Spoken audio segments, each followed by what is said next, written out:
Everybody, welcome so much. Wait, no, thank you so much for tuning in again to episode 18 of the Ask Ancap Colin show.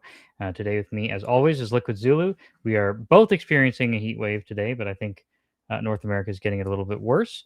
I'm going to add a invite link so people can call into the show into the chat in a few minutes.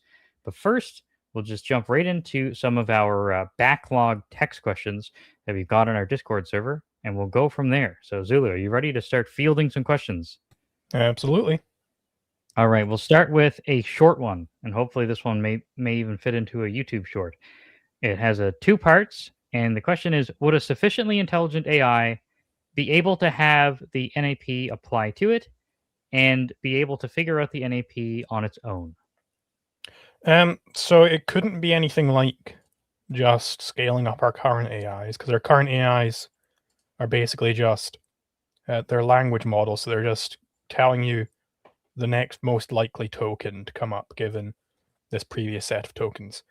So it'd have to be something entirely different. Now, I don't know that it's necessarily impossible to have a human-like consciousness baked in silicone.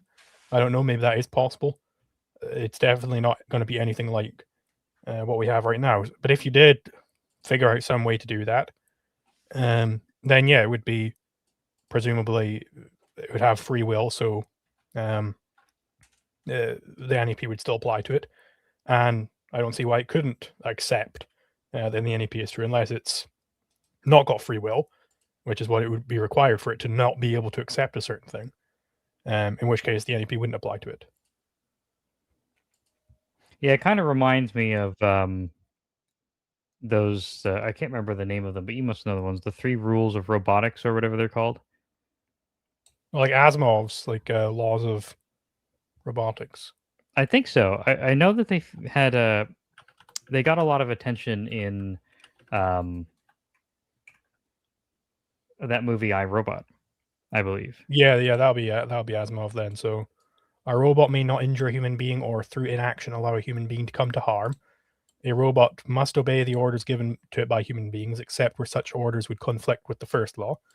And a robot must protect its own existence as long as such protection does not conflict with the first or second law. Seems like if there was any merit to those rules, it would not be difficult to just program the NAP into them. If that was the way that it went. Of course, like you were saying before, if we were programming their prerogatives like that, we'd probably be dealing with something that's not quite subject to free will.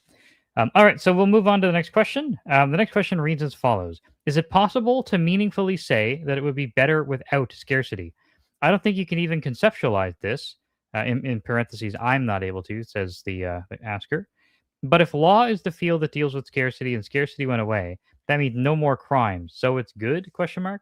Could this be aggression as you'd be forcibly changing people's natures? I know this is probably a pointless question, they say, because it can never be done, but they're just curious. Yeah, I think the question is right there. It's kind of an incomprehensible state of affairs beyond just like the very basic, like, well, I guess there wouldn't be such a thing as crime. I could have infinite something. But really what it's getting at is, yeah, it's a situation where you suppose that contradictions can be true. So because I'm able to use your body in ways that are incompatible with how you want to use them, to use it, at the same time that you use it in other ways. So it's completely removing incompatibility, which does away with the law of non-contradiction. And from the principle of explosion, I believe it's called, then everything is true. So it's just, there's nothing that can be really thought about any further than that in such a scenario.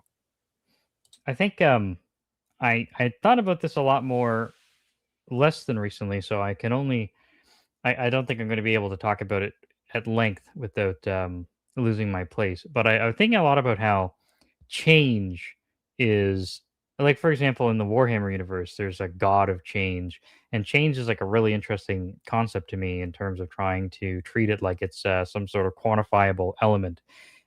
Certainly, change has a lot to do with scarcity. I think if you get down into it, what I mean by that is there's a lot of implications such that if change weren't possible, scarcity wouldn't be possible, or maybe it works in the reverse. Um, where I'm going with this is just to say, maybe I should just leave it at that. I'm writing an article on this where essentially, if we were to do away with scarcity, we would inadvertently be doing away with um, existence as conscious beings as we know it. But I guess I should leave that until I'm more ready to talk about it. We'll move on to our next question, unless it looks like we might have a caller in the queue. So I'll take care of that caller. Zulu, we'll move on to the next question in the meantime. How does self ownership work in the case of conjoined twins? And how do consent and rights follow in such a case? So basically, with conjoined twins, my understanding is that generally there's some organs that one twin is dominant over and some where they're not dominant, so on and so forth. So if I'm the right twin, I might have dominant control over the right arm.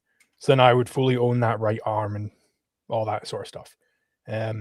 Now, for organs which neither twin is dominant over, they would in effect be in a state of stalemate over that.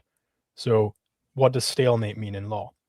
You can arrive at the stalemate principle if you imagine the edge case of homesteading, where Crusoe and Friday both, at the exact same instant, grab a stick, and they both try and homestead it at the exact same time.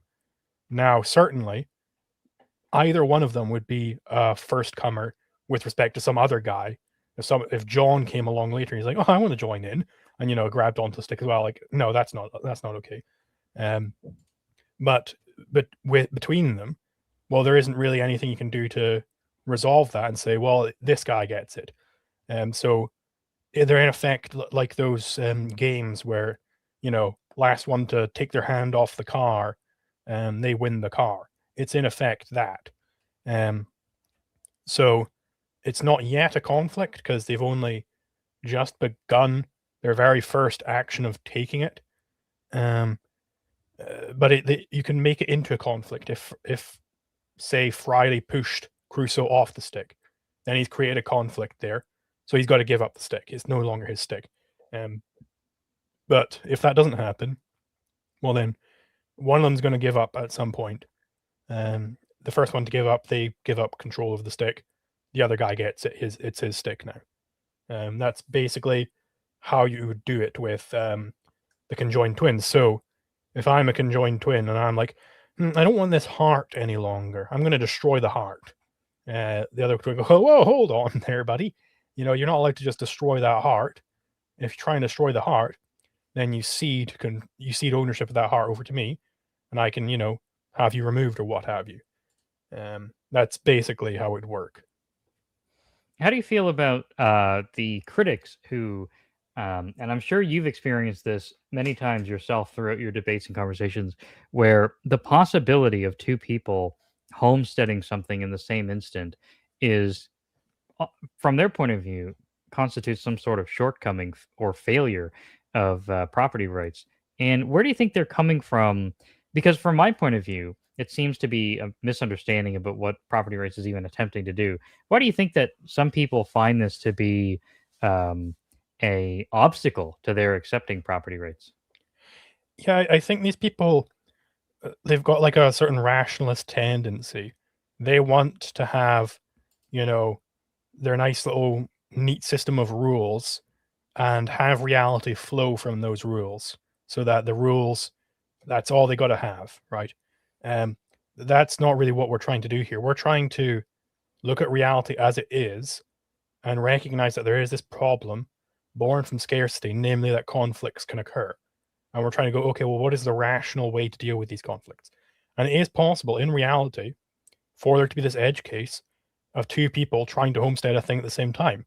It's like, okay, well, our legal system has to be able to deal with this. So what is the rational way of dealing with this, given what we understand about law more fundamentally? So, I mean, maybe you might want to say that there's a shortcoming of reality there, but then you're really getting into the rationalist weeds of reality is imperfect. I want my perfect world of form system in my head. That's way better than reality. It's like, okay, well, I care about the real world, actually. Perfect. I think that sums it up great. And we're ready to move on to our caller now. So I'm going to transition into that. Nida, you are on the air. Can you hear us? Yeah, I can hear you. Hello. Perfect. Nice to be back. Hey, glad to have you back. All right. So I'm going to read a little bit of the question you sent in Yes. really quickly. I'm curious about maybe Zulu's heard about this, perhaps not. Zulu, can you see? Um, it's in our private chat here in StreamYard. You might be able to follow along. Yeah, Mario Ruggiero. I have not heard of that one before. Gotcha. So, if I understand correctly, Nida, and feel free to correct me if I get anything wrong here.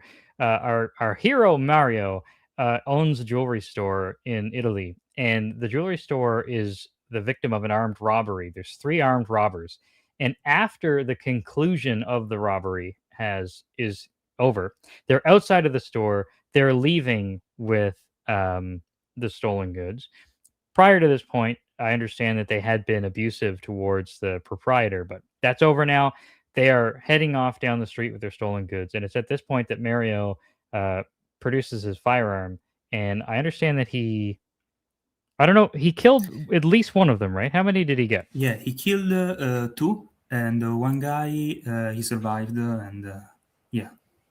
Perfect. Okay, so he gets two. One of them is injured but survives. And from what I understand, the question is, why does there, from your point of view, seem to be a lack of agreement among ANCAPs?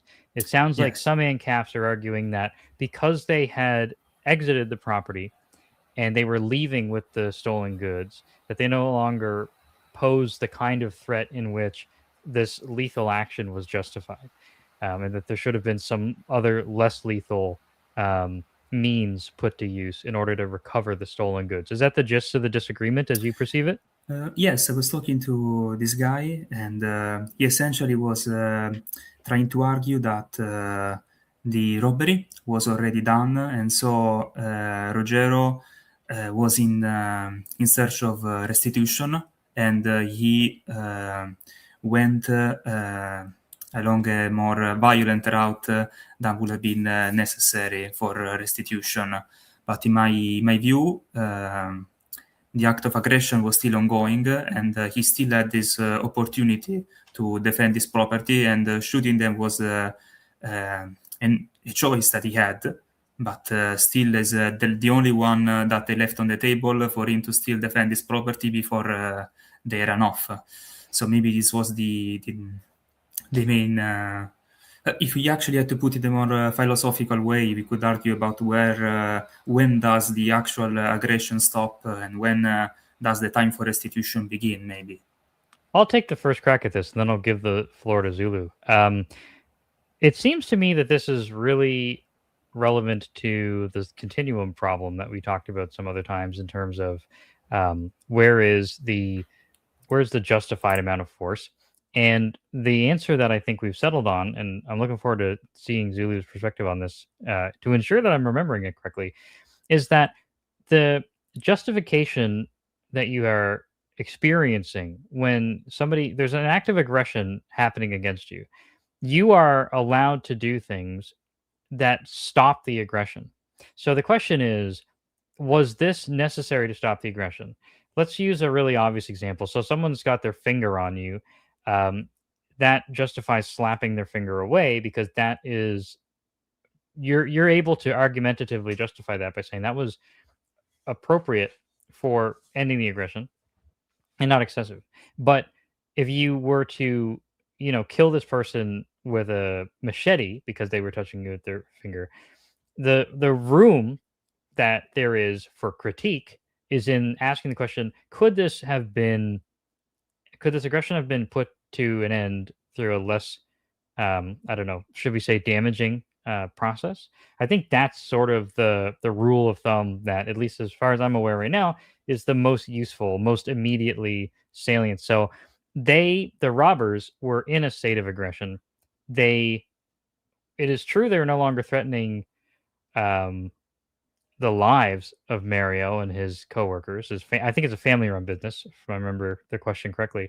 But they put him in a situation where he had no other realistic means of ending that state of aggression, because once they turn the corner, there's really nothing he's going to be able to realistically do except for wait for the police to eventually solve the crime, which is not a very effective procedure in any case. So that's my input.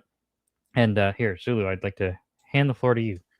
Yeah, I agree. I think the Ancaps who are trying to attack Rogero here and say that he was not defending his property, they are ignoring what property rights is all about, really.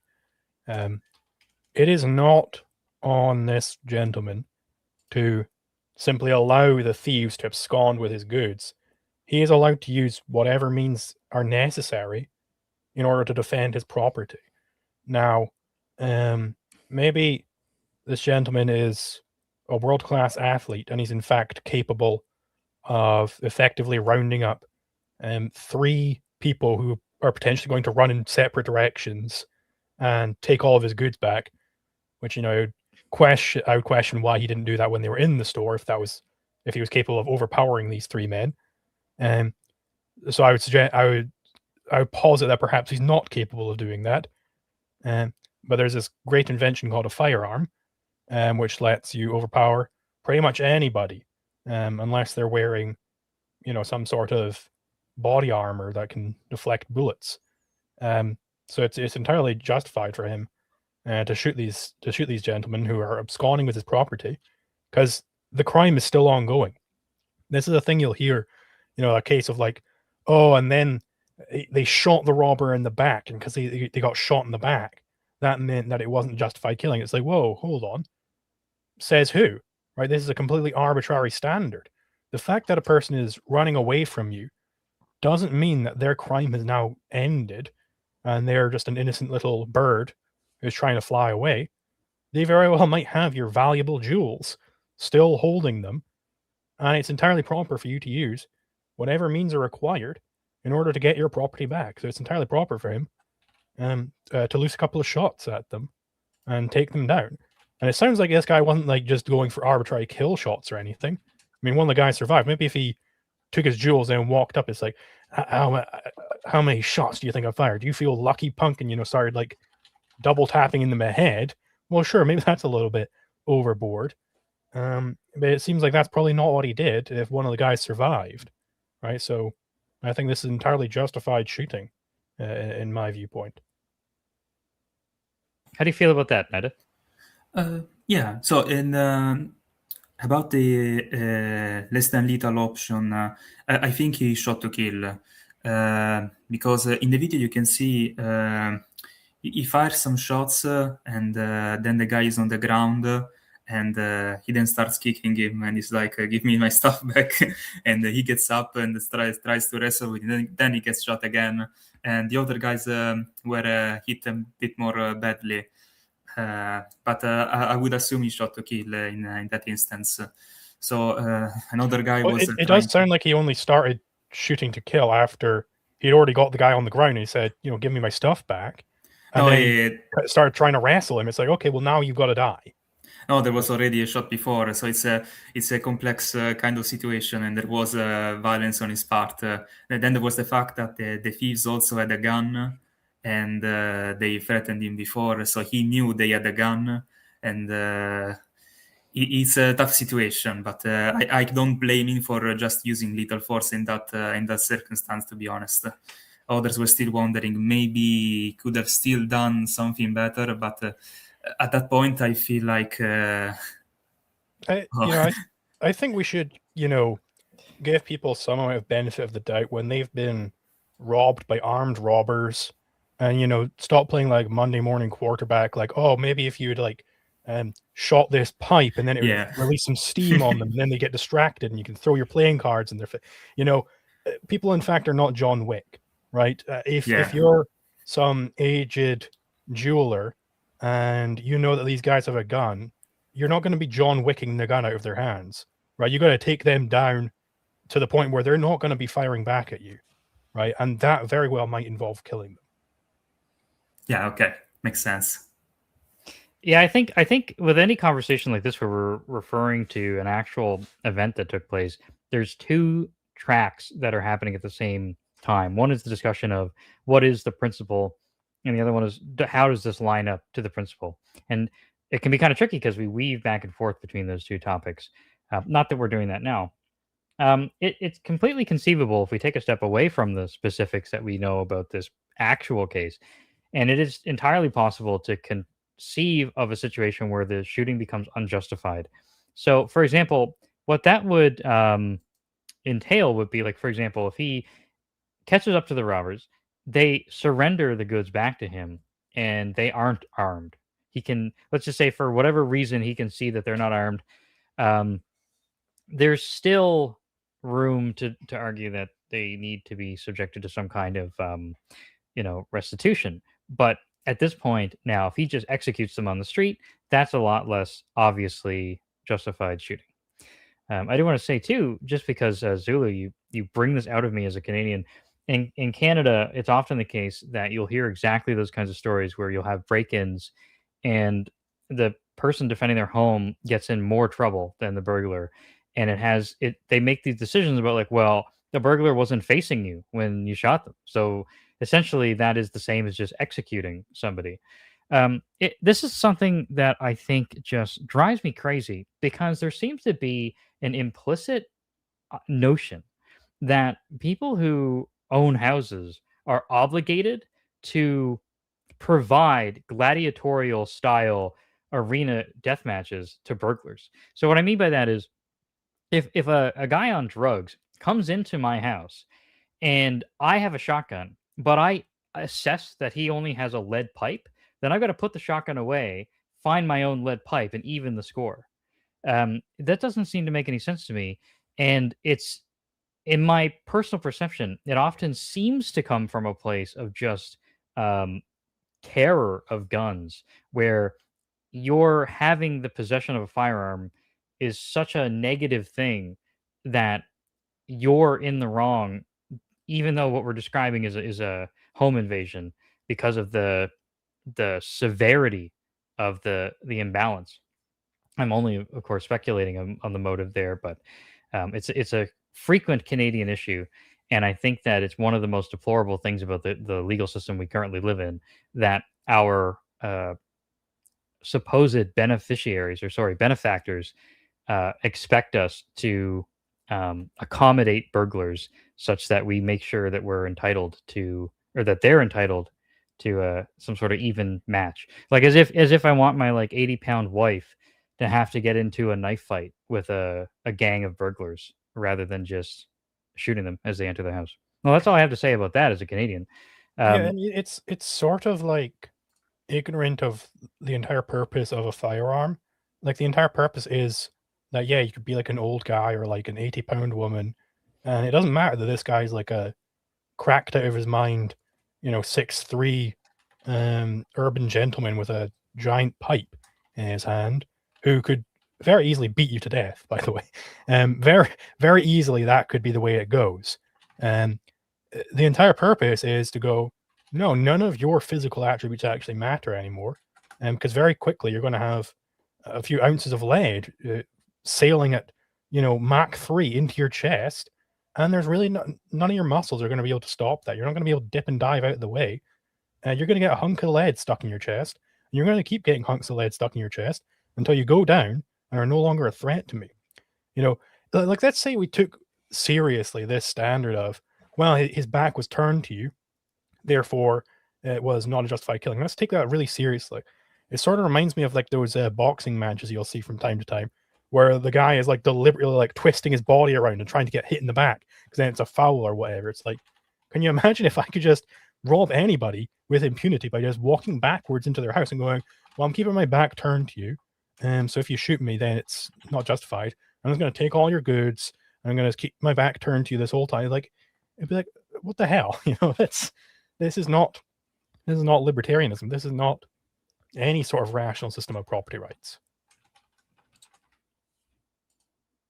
Well, I think that exhausts our thoughts on the matter. Nida, how do you feel about that? Or do you have any other follow-up questions on the topic? No, I think that was very clear. I thought I was going insane seeing other people going against him. So I had to ask the question and clear my mind about it. Perfect. Yeah, I totally sympathize with you. I think I'd be feeling the same way. Perhaps share our answer with your accountant acquaintance who Yeah. you were hearing this from, and we'd love to hear if he finds that convincing or why he stays on the path of that they're guilty. Okay, I will. Thank you very much. Certainly. Thanks so much for calling in, and we will see you next time. Bye. All right. So that was a good question. Now we've got another caller in the queue, but they're formulating their question. So I think it might be a fun idea to go back to another text question. What do you think, Zulu? We've got tons of them in there, by the way. So if you guys are calling in, or if you're going into the Discord and you're leaving text questions, you got to understand the text questions that we're answering are weeks old. We have a huge backlog, and we're taking them in order. So if you want to get your question answered, if you call in, you're going to basically get right up onto the stage and you'll be able to ask your question immediately. Or if you super Otherwise, chat. especially a super chat will be read immediately. But short of a super chat, if you're going into the Discord to leave a text question, then please understand you're going to be waiting a long time to get that answered. Please consider instead calling in. It's a lot of fun, and we're generally, I think, pretty friendly. Our next text question is directed towards you, Zulu, with a somewhat accusatory tone. How can Zulu be white-pilled about the future when flock cameras are becoming more and more common and digital ID verification is also becoming more and more common? Well, I mean, these are all very non-fundamental issues. Sure, it might be bad if you're an American and you're constantly getting surveilled as if you were a Londoner or something, you know. Yeah, that's not going to be great if the government's doing that type of thing to you. And, having to have ID verification across the entire internet. But these are all entirely non-fundamental. Fundamentally, the state doesn't actually and can't actually control the flow of the history of philosophy. They don't have that capability. Nobody does. The flow of the history of philosophy, it is determined by who is winning the philosophical arguments, right? That propagates out throughout society until you get things like these very remote policies of should there be a flock camera with facial recognition tied directly into the NSA, which I don't know if that's what they're doing, but let's just assume, on like every block, you know. That's how you get those sorts of policies, is with this sort of paternalistic view of the government, which comes from the more fundamental philosophical priors, right? And the state is not the great man in history who controls the flow of everything. The type of state you get is itself dependent upon what the philosophy of the day is, right? So if the philosophy of the day changes, then everything downstream of that changes. And that's why I'm so white-pilled, because I think there is no, proper response to Ayn Rand in the philosophical establishment. Nobody's even, half the philosophical establishment doesn't even consider Ayn Rand a philosopher. So that's great news for us, because that means there's going to be nobody answering her, right? Providing any sort of legitimate answer to what I believe to be the correct philosophy, objectivism. So it's just going to slowly take over in the same way that, if you are a philosopher who comes around just after David Hume, you've got to answer David Hume. If you're a philosopher who comes around just after Kant, you've got to answer Kant, right? Ayn Rand answers Kant. Decisively, she answers Kant. Fucking moth just flew onto my beer can there. She decisively answered Kant, and nobody's given any sort of decisive response to her, as far as I'm aware. Maybe another Plato is going to come around in 20 years' time from now, in which case then I'll stop being white-pilled. Right? And I'll be like, okay, we need to have an answer to this yesterday. We need to fucking get to the grindstone and get to answering this guy. But that has not occurred so far. All of the major philosophical squabbles that seem to be going on, it's just echoes of Kant, echoes of Hegel, and echoes of Christianity, with the one new thing being objectivism, without really any significant counter there. And so that's why I'm white-pilled. A perfectly concise answer. And just in time for our next caller, who we'll be bringing up. We've got caller number 2 here, and a very interesting question, actually one that I think is quite important. So, Chris, you're on the line. Can you hear us? Yep, I could hear you. Perfect. So your question was about private police investigation. So I'll let you reiterate the question because it was a little long, but it essentially comes down to what do we do about the fact that somebody who's suspected but not convicted of a crime is refusing to leave their house and participate in or cooperate with the investigation? Yeah, so I was just discussing that with one of my friends, who's Ancap, and sort of I was trying to sort of poke holes in the in his philosophy a little bit, and we couldn't really figure out what the right approach would be in such a case. Perfect. Well, let me just make sure. I'll read the question that you posted in the text chat so everyone knows exactly what we're looking at here. So the question was written as such. In a scenario where a private police force is investigating a case centered around vandalism, there's an individual who is suspected of the crime but refuses to leave his home for questioning from the police. And I assume from police here, you're referring again to the private rights enforcement agency. So as the police forces do not have the legal power of state granted warrants, what would a police force have to do in order to pursue the case? Zulu, I think this is a perfect question for you to start with. Yeah, so you are right at what you're hinting at there. Namely, in our legal system, you would in effect have a massively beefed up version of the Fifth Amendment, which is the Constitution says that you can't be compelled to testify against yourself. It would be a massively beefed up version. They wouldn't even be able to like arrest you or anything. You could just say, "Nah, don't want to participate." You wouldn't even have to show up to the trial. You know, you could have like, they could be like, "Hey, guy, we're going to be trying you in this court. You know, if you want to defend yourself, that's the time to do it." And he's like, "Nah, don't want to do it." And you know that I think would be a poor legal strategy because then you're not going to be able to defend any of your actions. And you know, if this gentleman who's been victimized by you is able to prove that he was indeed victimized, well, then yeah, they just go in and extract restitution and retribution. You know, if this guy smashed your TV, they would go in and they go, excuse me, can you step aside? We're going in to smash your TV. And if he resists, well, that's what guns are for. You know, they take out a gun and say, well, if you continue to resist, we will shoot you. Or, you know, they probably start with lower things. They might have like billy clubs and stuff. We're going to beat you and go over and smash that TV. And then we're going to take the money from your drawer in order to pay for a new TV because you smashed this guy's one. Now, this would be an irregular occurrence, I would think, because pretty much everybody in this society is going to want to have their own protective agency, right? And then that brings up the question, well, then why wouldn't his protective agency just resist with the full force of their might, and it turns into like a massive war over the TV smashing and so on and so forth, right? I believe Ayn Rand, even, we were just talking about her, she brings up this objection, which I'm not particularly convinced by, that this would be the case. Because let's say I'm a business I'm in the business of protecting people's rights. You know, these would generally be insurance firms. If you agree with OPPA, I do agree with OPPA, that they would operate much like insurance. I am not particularly convinced that if I pay my monthly due of $40 to a company, that they're going to be willing to dedicate like fighter jets and missiles in my defense. I don't think, you know, they're going to be wanting to go to war. If they think that I'm in the wrong, they're going to be like, hey, buddy, in this contract, it states we don't have to protect you if you have, you know, been the criminal here. So we're not going to protect you here. And, you know, your premiums are actually going to go up next month because you're clearly a destructive person who is more likely to be the victim or supposed victim of retaliation. You know, so your premiums are going up, and, you know, with individuals who are consistently destructive, they would tend to get exiled because nobody's going to want to deal with them.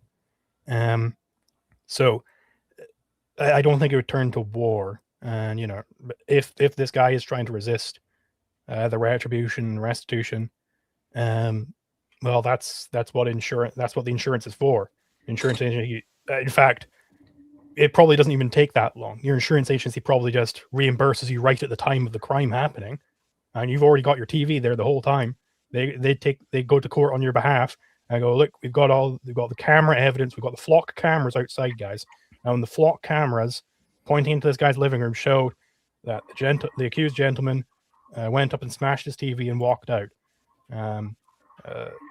Then yeah, they pay out the victim before it even got to court. When it gets to court, like, I don't know, 12 hours later or something, probably be very much more efficient than our current system. Then they can show, like, hey, look, guys, all the other insurance agencies and everything, this guy is a criminal. We're going in and extracting restitution and enacting retribution against him. So butt out, in effect. Okay. Did you find that explanation of the process was satisfying? Well, yeah, sort of, but like, I just want to specify sort of in this example, I'm also referring to sort of the uncertainty and how a police force would deal with that. So let's say there's like multiple suspects in the example, and you're not entirely sure of who exactly committed the crime. Sort of, what can the police do to narrow down the suspects, especially where someone's refusing to leave the house, for example? Uncertainty is certainly a really important consideration, but I think we're very lucky because the real world we live in, insurance companies are already accounting for this in a lot of really creative ways. If you're going to be somebody who starts an insurance company, presumably you're doing this to generate a profit of some kind. And so we have to ask questions at a sort of basic level, like, is there any profit in it for you to insure things where there is an overabundance of moral hazards? So moral hazards in the insurance world are things where the person who has the insurance claim could easily cause that claim to trigger through their own actions. So, like, for example, if you take out house insurance, you burn your own house down, there's a moral hazard there. Or also, if you're going to insure like a really valuable object, but you don't do your due diligence to see, okay, well, like, what is the risk of this object? Because if you're insuring somebody's gold bar, for example, but they leave the gold bar out on their front lawn with a big sign that says there's a gold bar right here, and they have no security measures whatsoever. Obviously, a responsible insurance company is going to do different things. So, what do we see in the real world with real hazards we currently face, like fire, for example? If you want to have coverage by an insurance company, they're very diligent about saying, okay, well, if you want to have coverage, you need to have smoke detectors, you need to have fire extinguishers, you need to have this sort of automated system, or we won't cover you. And they are much more effective at coming up with what are the protocols that are not arbitrary, what protocols actually make sense, are effective, have a beneficial profit to loss sort of ratio. These are all things that insurance companies are already exceptional at doing. There's a great track record of them handling that. So I think that there is where you would find the answer to that question. So if you're going to insure somebody's property, then you're going to want to make sure, like, look, if you want us to protect your property, you need to do a bare minimum to make it possible for us to protect ourselves from moral hazard and actually prosecute the theft if it were to take place. So what would that look like? That would look like security cameras. It would look like Zulu said, not committing crimes yourself, such that it would make it difficult for them to discern whether or not what was happening was actually a crime or if it was justified retribution. These are all kinds of things that I think are firmly established in current insurance practices, and I think that they would fully answer that concern. Zulu, what do you think? Am I missing something? Yeah, no, it's, and also just beyond that, on like the bare epistemic level, right? It's the question, how do you go about solving crimes, even when somebody's uncooperative? Well, I mean, currently there are definitely uncooperative people in crimes. And, you know, the idea that, you know, perhaps they don't actually know how weakened the Fifth Amendment is in the US, and they think they're protected by the Fifth Amendment. So then the idea that they know that police are able to lie to them. So if the police are in fact telling them the truth, it's like, hey, you know, actually the Fifth Amendment's been massively weakened and you can get prosecuted for this in the future. They can just say, if they go, well, actually, no, you're lying to me. I know that the police are able to lie to me, so I'm not saying a word. So that's, and they're already able to work around that. So if you imagine what a vastly superior police force would be able to do. One that is driven by profit, one that is not acting on arbitrary edicts, one that knows all the laws, because there's only one, it's called the non-aggression principle. Nobody in the US, nobody in the world knows all of the laws in the book on the US. They would be vastly more effective at actually investigating crimes, even if people are being totally uncooperative, which would be somewhat more rare, I would imagine, because, well, what you wouldn't want those people in the society in the first place, so they would tend to have already been kicked out, unless they're uncooperative for legitimate reasons, of course. But if they're just going around committing crimes and thinking that they can get away with it by just never showing up to court, well, then they're going to be the type of person who tends to get exiled, pushed out to the frontiers, and once they're there, not our problem to deal with any longer. Mm-hmm. So what do you think about all that? Yeah, I'd say that clears it up. Yeah. Perfect. Well, I just like to say then, as like a final note, in terms of this being leveraged as a critique against Ancap, what Zulu and I are advocating for here is we want people to believe in and act in accordance with the idea that we shouldn't commit aggressions against each other.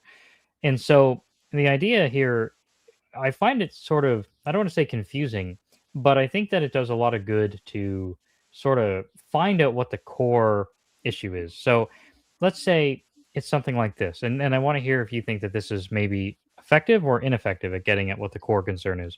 It's something like, if we live in a society where we're all agreeing to not act aggressively towards each other, we wouldn't be able to do certain things that would help us solve crimes. And I think that solving those crimes using those specific tools is important enough that we should not accept the notion that we had better live together in a cooperative, non-aggressive way. Is that sort of like how, in your mind, this question could be offered as a critique of Ancap? I mean, yeah, I suppose you would have to sort of weigh up which is more valuable.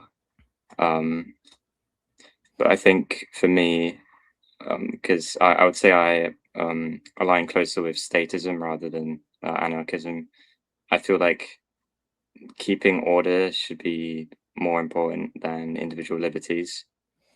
Why do you think so? Well, there's quite a lot of things that go into it, but just generally, I'd say personally, I have quite a lot of opinions on how things should be, and I feel like partially, I also agree with might makes right to an extent, where I believe that certain beliefs are superior to others, and that's determined by sort of the power and intellect of certain individuals. So when you're prioritizing sort of every individual rather than just certain ones, I feel like, I don't know. So I didn't expect to go into this too much, but well, I'm not trying to put you on the spot either. I just want to. Yeah. It's very interesting to me to understand where you're coming from too. So let me ask you this follow-up question then, if I may. You have. It sounds like you have a series of policies that you would support, and I'm curious about what method are you employing in your own decision-making process to determine that a policy is worthy of support or not.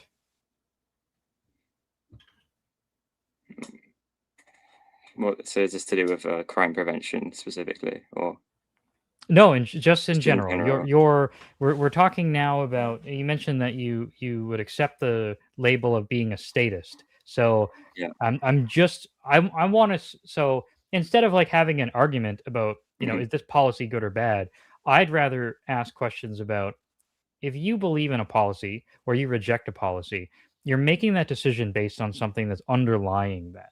And so I'm really curious to know, what process are you using to determine which policies are worthy of being accepted or not? Now, Zulu and I might give different answers, at least, at the very least, in how we approach the question semantically. But both of us would be able to say, what process we're using to determine whether or not a policy should be supported, and why that process is justified in our view. And that's essentially what I'm curious about in your case, that takes you to be willingly taking on the label of being a statist. Yeah, so I do also agree with objective ethics. Generally, I do think that there are objective sort of ways to act within society, and you can curate policies based on what's objectively correct. And sort of that aligns with natural law mostly. But earlier when I was talking about might makes right, I just believe that naturally the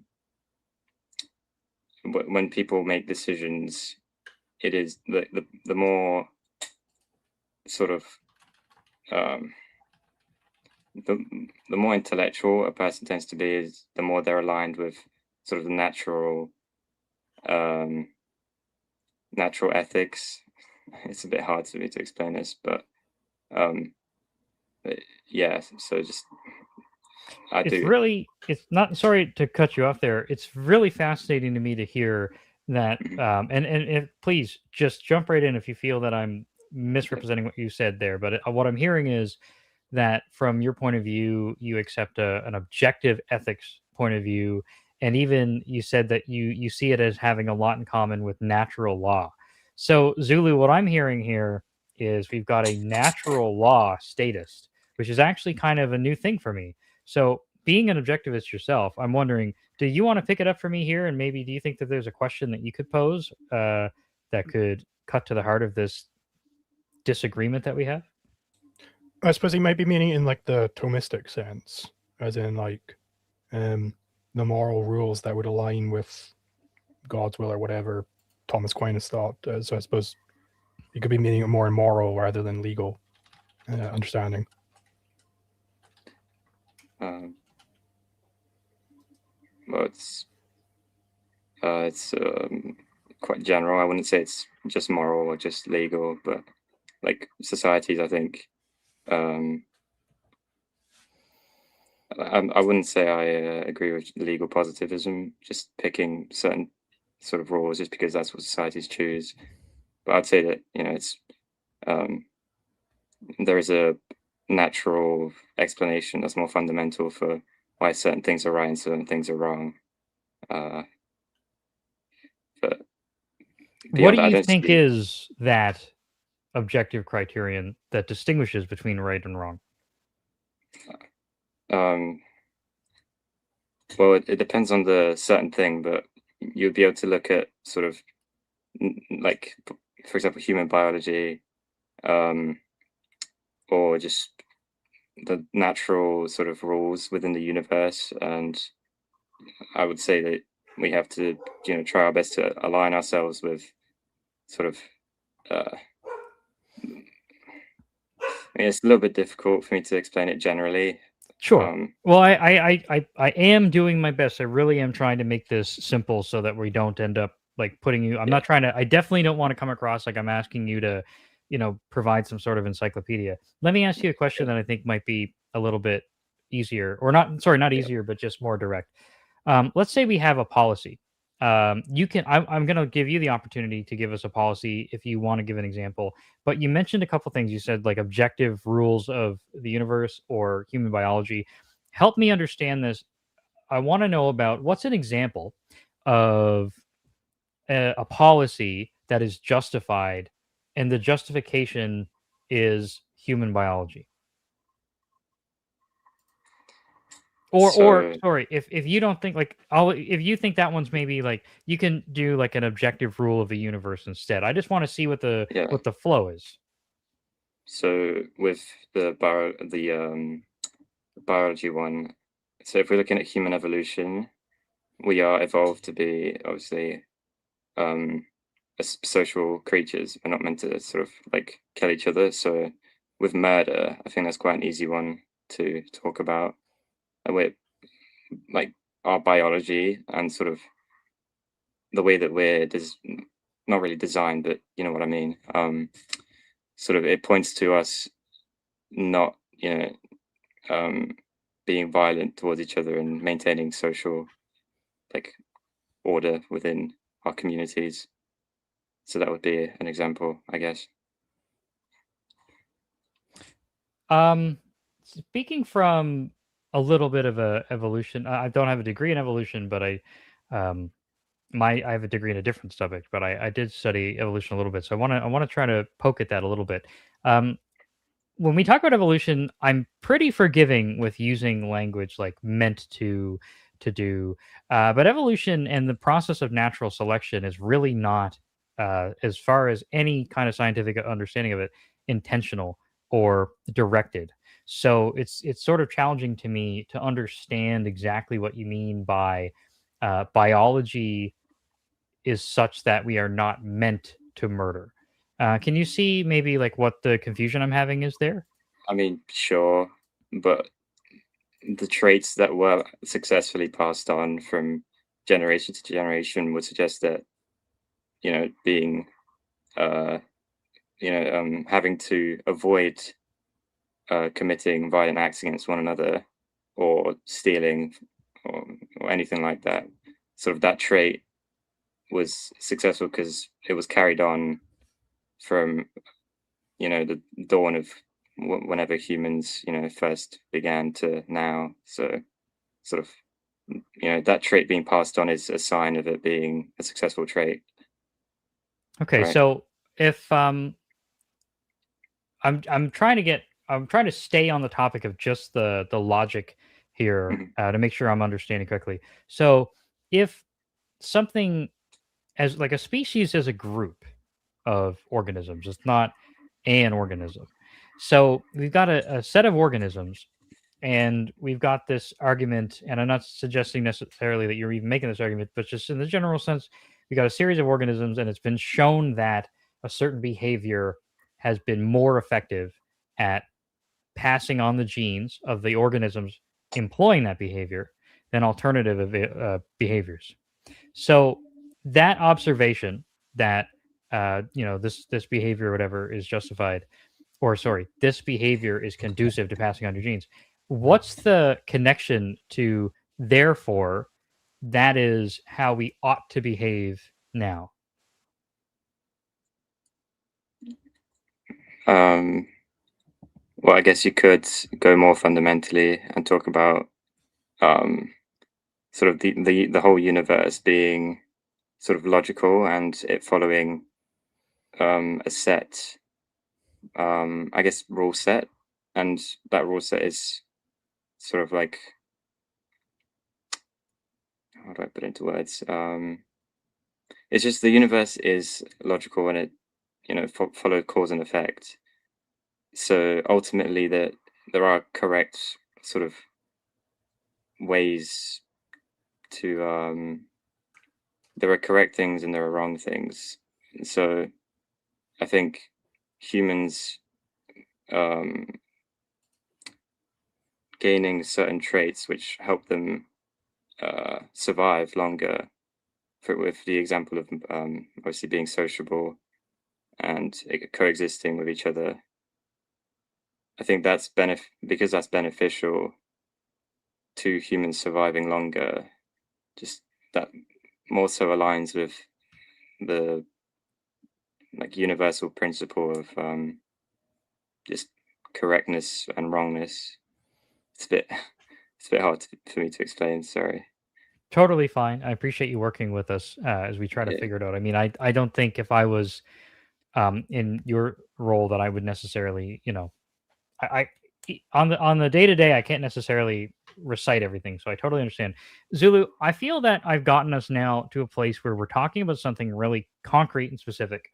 We're talking about some sort of logical connection between this is justified for this reason.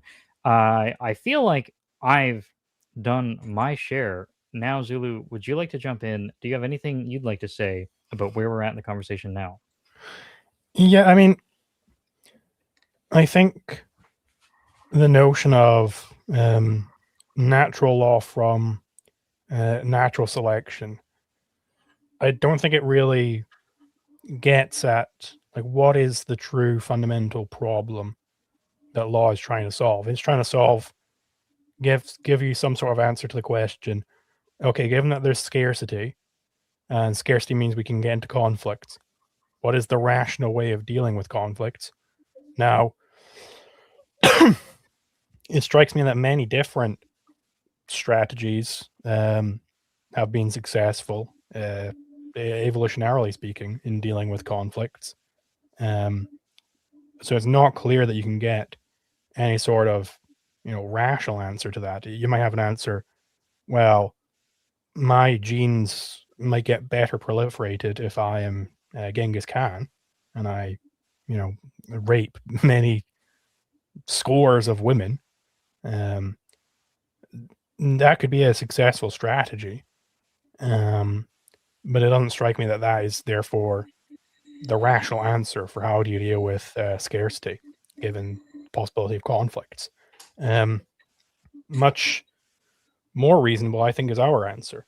Now, if this Darwinian ethic is to give us some sort of pro-social understanding of law, well, then the only possibility you have there is the NEP, or else you're going to have social degradation. You're going to have decivilizing effects going on there. So it's not clear to me where we end up going with this Darwinian understanding of law.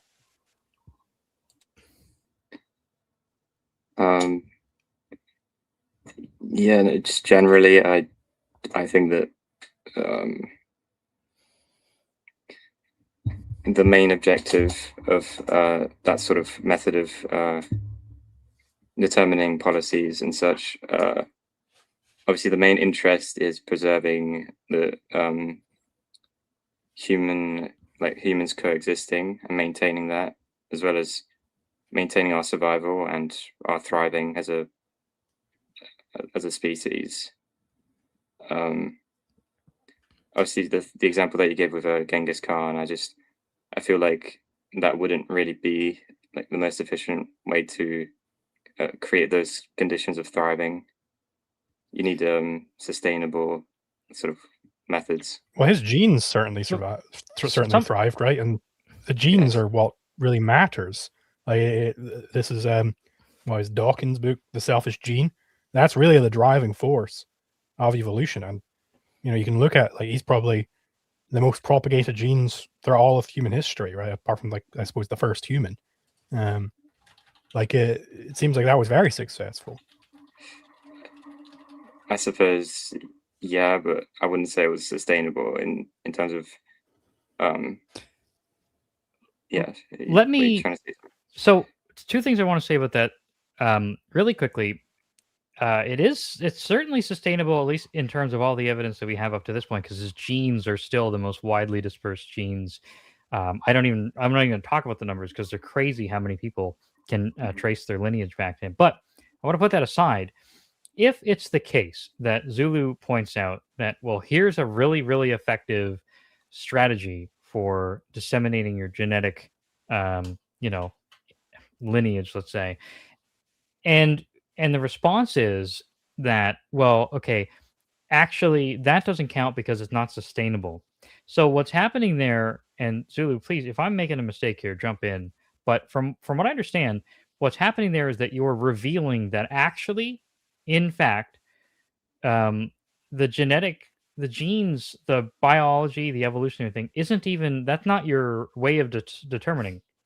You've got a deeper thing now that you're appealing to, because when you say, well, the more important thing is whether or not it's sustainable, you're actually demonstrating by giving that answer that you don't really use the evolutionary point of view as a decision-making process. There's this deeper thing you've now revealed that has to do with sustainability, and that's how we're making the decision about what is Sulu, are you seeing the logic I'm putting out here? Am I making sense? Yeah, it seems like there's something to be sustained which isn't the genes you carry. Because if you really wanted to sustain the genes you carry, then yeah, the Genghis Khan strategy is obviously the most effective. It seems there's something else to sustain here, perhaps social cohesion or civilization or something like that. I suppose I wonder, like, what is that thing to be sustained? Yeah, I did say sort of the most important things are the cohesion and the human race sort of perpetuating and sort of developing as much as possible. So yeah, just as a whole species moving forward, not just individuals passing their genes. Well, I'd like to take this opportunity because I don't really expect to change anyone's mind in a single conversation. It's been my experience that changing minds is something that takes a very long time. But I want to take this opportunity then to really, really encourage you to look into. And I don't want to make any assumptions that you haven't looked into this already, but I think it's my responsibility to point this out for everyone's sake. If you're saying, and I'm understanding you correctly, that your primary concern is that humanity as a group develops as successfully as possible, develops obviously a kind of vague term, but I'm trying to be cooperative here. Um, the free market, as far as economics shows, is absolutely beyond equal. There's not even a competition amongst competing systems. The free market is the way to maximize that to the greatest extent that humanity can muster in maximizing our development. And when we're talking about economics, there's for people who are outside of economics in terms of they're not as interested in it, they don't look into it as often. There's a kind of a bad perception of it that it's, for example, economics is concerned with numbers and graphs, and it's interested like economists are the people who can tell you how to make money on Wall Street. All of that is not true. Economics is concerned with human well-being. That's what really is that. Isn't that psychology or medicine? But no, human well-being in terms of how do you quantify health or well-being or happiness or satisfaction? These things are all completely, they find their origins in that as rational beings, we're pursuing ends and we're employing scarce factors of our environment towards those ends. That's what economics is interested in. And economics that's interested in how do we maximize our flourishing in terms of attaining the most of our most valued ends. It makes it completely, unequivocally clear that the way to do that is through the completely free market. Now, that's something that I think you need to look into at an amount of time greater than what we have, the opportunity to do here in the show. But for anybody who's listening, and for you who's calling in, if you truly believe that if you cannot get more fundamental in your decision making process, you track it all the way down. It's not biology and evolution. It's not genetic material. You're interested in humanity as a group and how developed can they get. It's the free market. The free market's the answer to that. And we have history to go on to show us this in many cases. But you can throw all of that out if you want to, because it's a necessarily true thing, and that's what the study of praxeology is. And that's my little diatribe there. I want to hand it over to Zulu to see if he has anything to follow up on that, and then I think perhaps at that point we'll let you have the final word. Yeah, no, I think I'm pretty satisfied that we've sunk our teeth into this topic. I suppose, yeah, it's if the caller wants to have the final word, he was gonna. He's given us plenty of time here, so yeah, if you want to wrap it up, I think I'd be satisfied with that. Yeah, no, I don't have anything to add on, but yeah, thanks for having me on. I will be looking into sort of free market. I mean, I already know quite a lot about free market economies, but I'm just wondering if maybe there was some way to sort of work that in with also having a state at the same time. But yeah, I will be looking into it. We do have a Discord server we used to need you to go into the Discord server to call in. You no longer need to do that. But if you're interested in talking to people about that and like learning about free market economics, when I first got into it, I was like, I had to fight tooth and nail for every little factoid that I was presented, but I got there eventually. if you want to have a very friendly resource, and again, this is for everybody, if you want to have a very friendly resource, lots of people to talk to about economics, consider joining the Discord. We'd love to talk about that stuff all day long. Chris, thanks so much for calling in. We super appreciate it. It was a very pleasant chat. I encourage you, if you ever have any questions or follow-ups, please call in again or leave us a text question in our Discord. We'd be happy to follow up with you there as well. I'm going to move our caller off of the line. We're going to move to another caller now. Zulu, good to continue, my friend? Absolutely. Excellent. Okay, so we're going to move on to caller number 2 here. This caller has been waiting on the line for some time now. Thanks so much for your patience. Alexi, please come on in, and you're on the line. Can you hear us?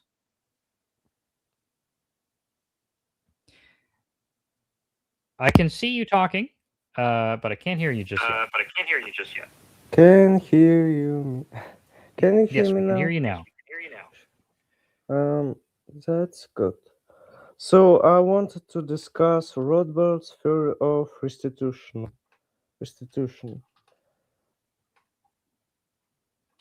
Perfect. So what I'm going to do is I'm going to just really quickly, Alexi, I'm going to mute your mic when you're not speaking because we're getting a little bit of feedback. But whenever I'm done talking, I'll unmute you. It's just because we're getting the feedback. It's not punitive.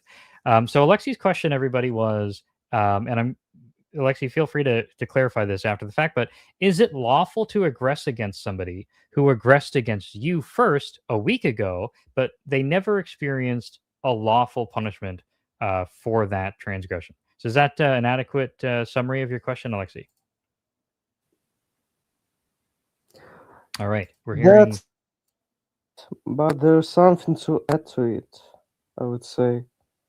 So Rothbard says it's lawful to do labor restitution if he wasn't fully restituted.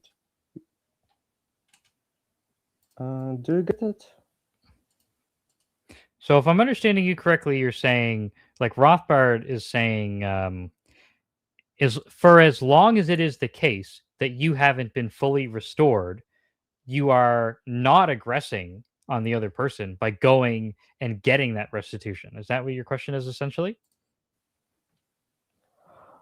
As far as I know, that's it. Super. Well, Zulu, I'll let you take the first crack at that.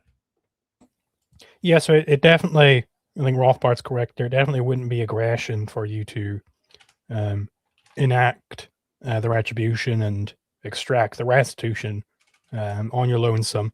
There is no real like statute of limitations in our theory. The only thing it would come up with is you might not be able to prove it, 100 years down the line. That's more of a problem for proof. It's entirely proper for you to do that punishment against this person, even though some time has passed because you haven't been fully restored yet, and perhaps you haven't done your retribution yet.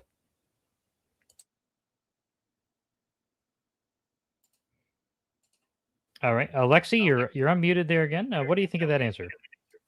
I think that this shouldn't be lawful, and we should settle this in court, and we should do this with reputation and honesty, as I think. Not through aggression to past aggression. Well, two things that are important to consider there.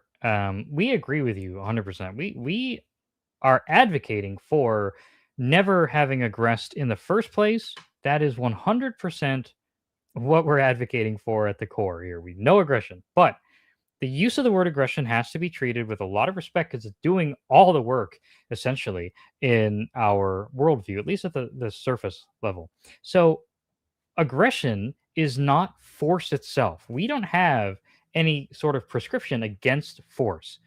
What we have a prescription against, what we proscribe, is the initiation of force. So if I were to take something of yours unlawfully, so long as I have that, your effort to regain control of it would not be aggression. It would just be force. So, for example, I come to you, I come to your house, you're using presumably, let's say, a cell phone is how you're calling in today. I take the cell phone from you. by force. I've initiated this force. That's what makes it aggressive. But if you were to reach out and take the phone back from me, you're also applying force, but that force is not aggression. That force is justified. So what we would really need to know is we're interested in something much more specific than just we just hope that people get along. We're trying to figure out what institution, what is the structure that should handle the situation when people don't get along. So what is it in your mind that makes it okay for you to reach out and take the cell phone back from me immediately, but then a week later, you're no longer justified in doing that exact same action? So I would like to state that if you just my phone from me, then it's clearly an initiation of the aggression. But if the week passed, it's already something has changed in the conflict. It probably burned down, I would say. There's no actual conflict, but there is restitution I would like to get. But if I try to forcefully get my restitution back, I would say that it's an aggression.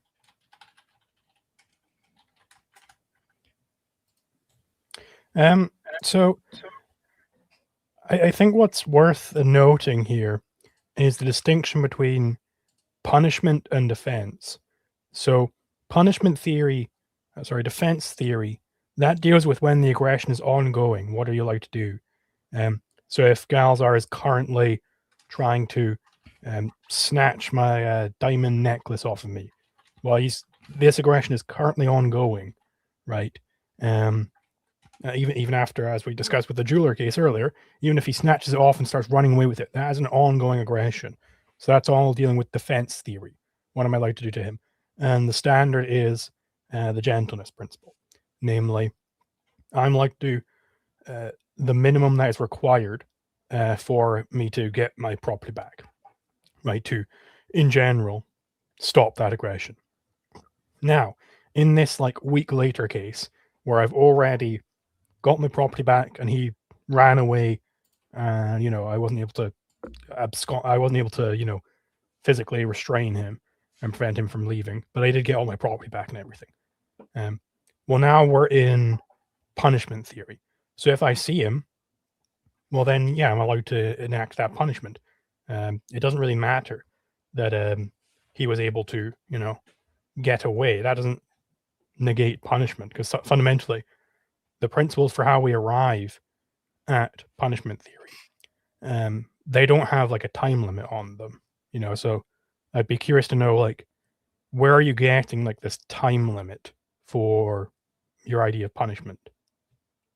And I want to say one thing too, as well, if I may, just before he gives us that where he's getting the time limit from.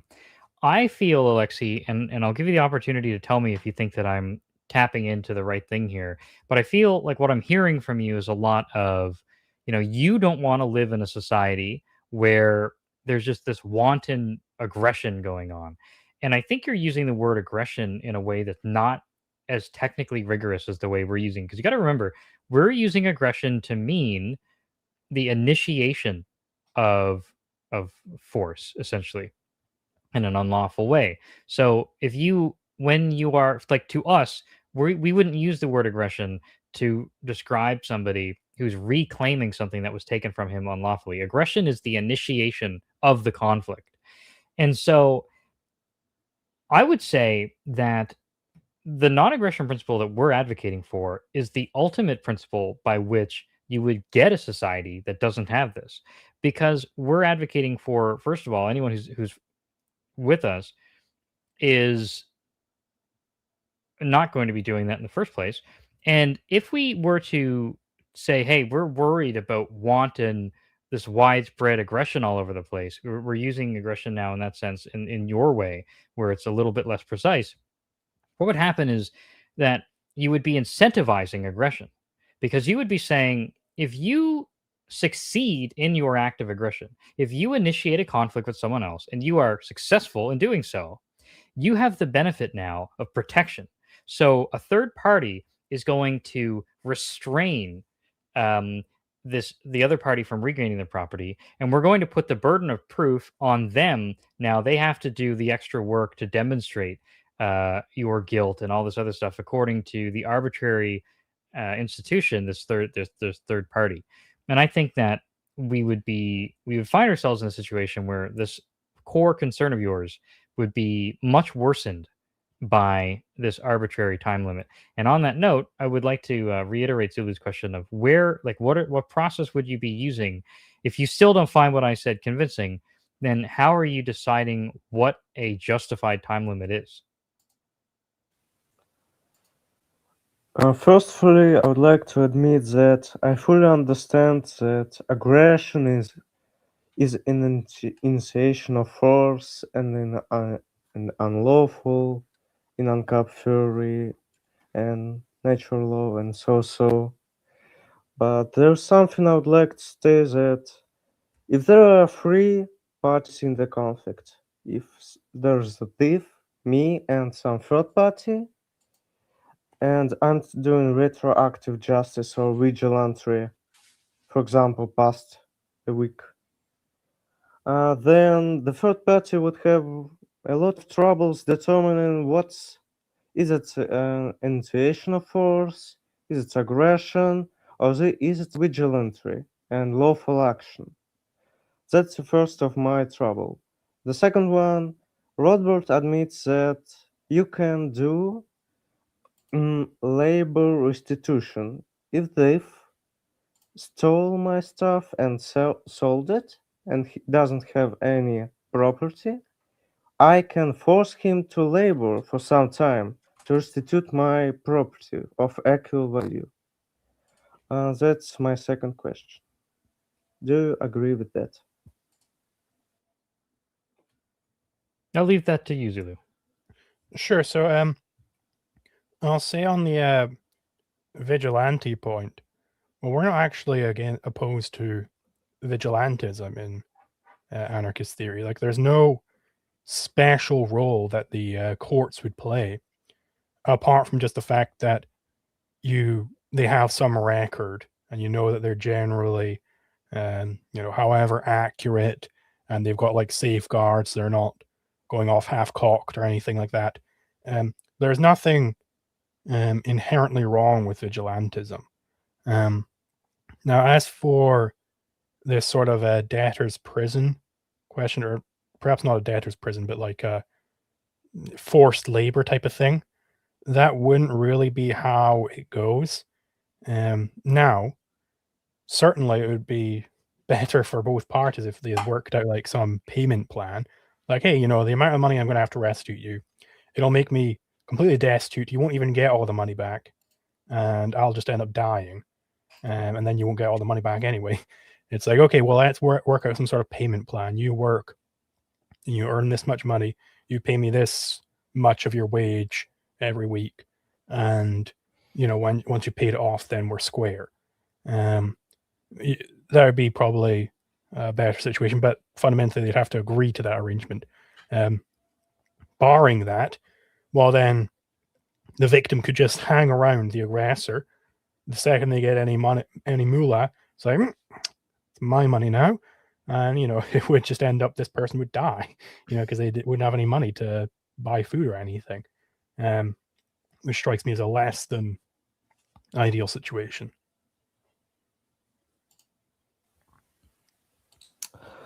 So I would like to say, of course, there are different types of restitution with labor. So there might be insurance-based restitution. So if thief was a part of insurance company, the insurance company could pay him or something. But I would just say that such type of vigilantry would cause cyclic vigilantry. So someone wants to steal something and he claims it was stolen from him. That could definitely happen. And I think we should enact decisions of courts based on mutual agreements. So more like reputational agreements, more of like that ostracism. Okay, that's it. Well, it's certainly worth noting that we recognize reputation and ostracism as being very important parts of our philosophy and our theory and our legal framework. It's certainly the case that how should we say the law of association, the right of association, both of these things. I don't know if I should call it a right, but the point is, association is something that's very important in a society of free people. We expect that if you were to, for example, open up a bakery that doesn't allow people of a certain race or a certain sexual orientation from patronizing the bakery, that your community would very likely um, result in nobody patronizing that business, and the business would at the very least suffer losses, if not become unsustainable in the first place. This is a mechanism that we recognize as being an intrinsic part of human nature, not something that necessarily a legal framework gets to take responsibility for. We accept this as something that already happens no matter what. We take that fully into account with what we're advocating for. But the concern I think here that if I were going to take this call and summarize it as here's like what the core concern is, it seems to be this idea of cyclical vigilantism. So somebody steals from you, and then you go and you recover the stolen thing back, but then this causes them to re-steal back. The idea is, if I understand it correctly, and I want to hear from Zulu before I hand it back to you, there's this story of a cyclical act of violence where one person transgresses against another person, which causes them to respond, and then the originator responds in turn to that response, and so on. And here's this problem that we have. But that doesn't seem to apply to what we're advocating for at all, because what you're essentially describing is here is somebody who is refusing to participate in a non-aggressive form of social cooperation. So if Zulu and I we'll play the hypothetical roles here. If I go to Zulu's house and I take his microphone, then I am not a participant in the non-aggression principle. I am somebody who is outside of that system, coming in and violating Zulu's his peaceful coexistence with his neighbors. When he comes and he is restoring, he's making himself whole again. He's taking back the microphone. What he's doing in that case is by no means comparable to what I did originally. These things are black and white, A and B, 0 or 1, totally different things in terms of how they exist inside of the legal framework. So Zulu is remaining within, he's fully consistent with the legal framework that we're advocating for in coming to retrieve the microphone. Now, if a third step of this unfolds and I react to this by coming back and saying, hey, I'm taking your microphone and your stand, once again, I have acted contrary to the non-aggression principle. I'm not in the legal principle. I'm acting as somebody who's outside of the principle. So it seems to me this question is, how can people, and I really do think this is the core question here, how can people who are living with each other in a non-aggressive manner deal with the existence of other people who are trying to exist in an aggressive manner? And so earlier in this episode, we spoke at length about a few other things like insurance, rights enforcement, self protection. So these are the answers to that question. The core question is, how do people living cooperatively deal with people who don't? We defend ourselves, we create incentives for them to stop doing that. Like, for example, Zulu could say, I think I have a wonderful thumbnail that sums this up. The next time you cross onto my property, I'm going to blast you in the face with a shotgun.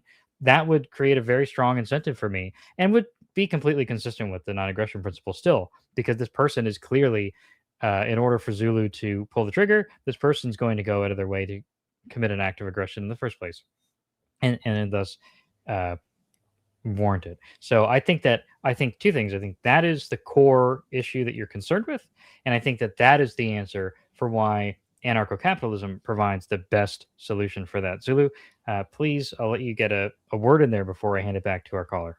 Yeah, I mean, this is also why exile is so great and so underrated.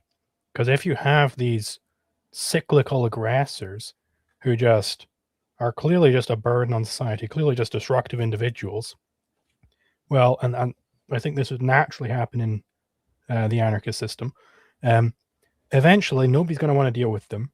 They, in effect, get exiled, We just say, look, we're throwing you out to the frontiers. Good luck. You're not allowed back into society. Now, in the frontiers, this person's either going to come to their goddamn senses and start living a productive life, or they'll die.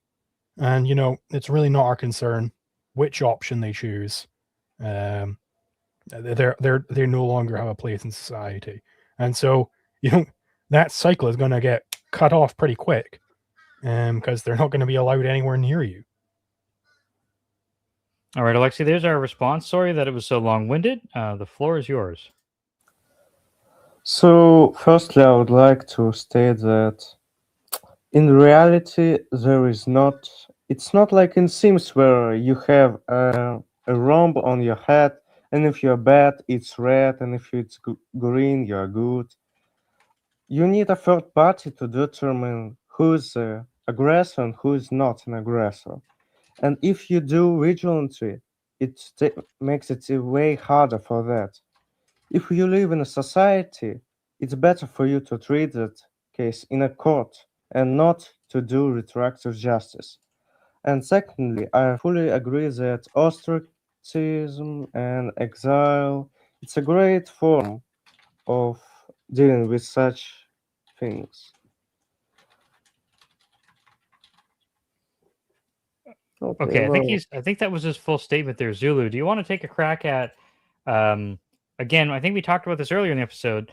How is it that Ancap provides the best solution, the most appropriate solution for living in a world where we don't have perfect knowledge of what actually happened? Yeah, so I do want to clarify, it's not the case that you actually need a third party to be able to figure out if somebody has aggressed or not. People are fully capable of doing that on their own. But it's certainly handy, and there'd be entire structures built up in order to provide this service. And it'd be provided by the market, so it'd be far, far superior to anything we're used to. So vigilantes would tend to be lauded as the heroes that they are, going out their way to stamp out crime. They'd be like, yeah, good job, keep it going.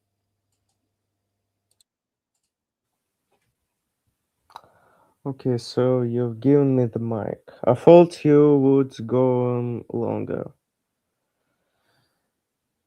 I don't know what to say, because I think all the arguments are just okay. It's going to be free markets. It's going to be good, and of course I agree with that. Free markets are very effective and good, but we should address the ethical principles of ours and how our society would actually work.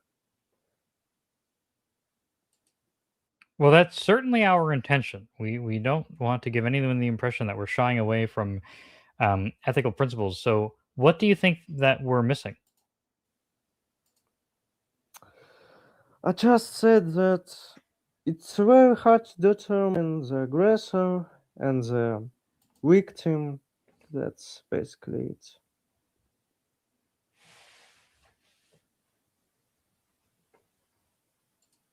Sorry, I didn't quite get that. Zulu, did you get that? Yeah, he said it's really hard to identify the aggressor and the victim. Now, it seems to me that it's a lot easier under our system than any alternative.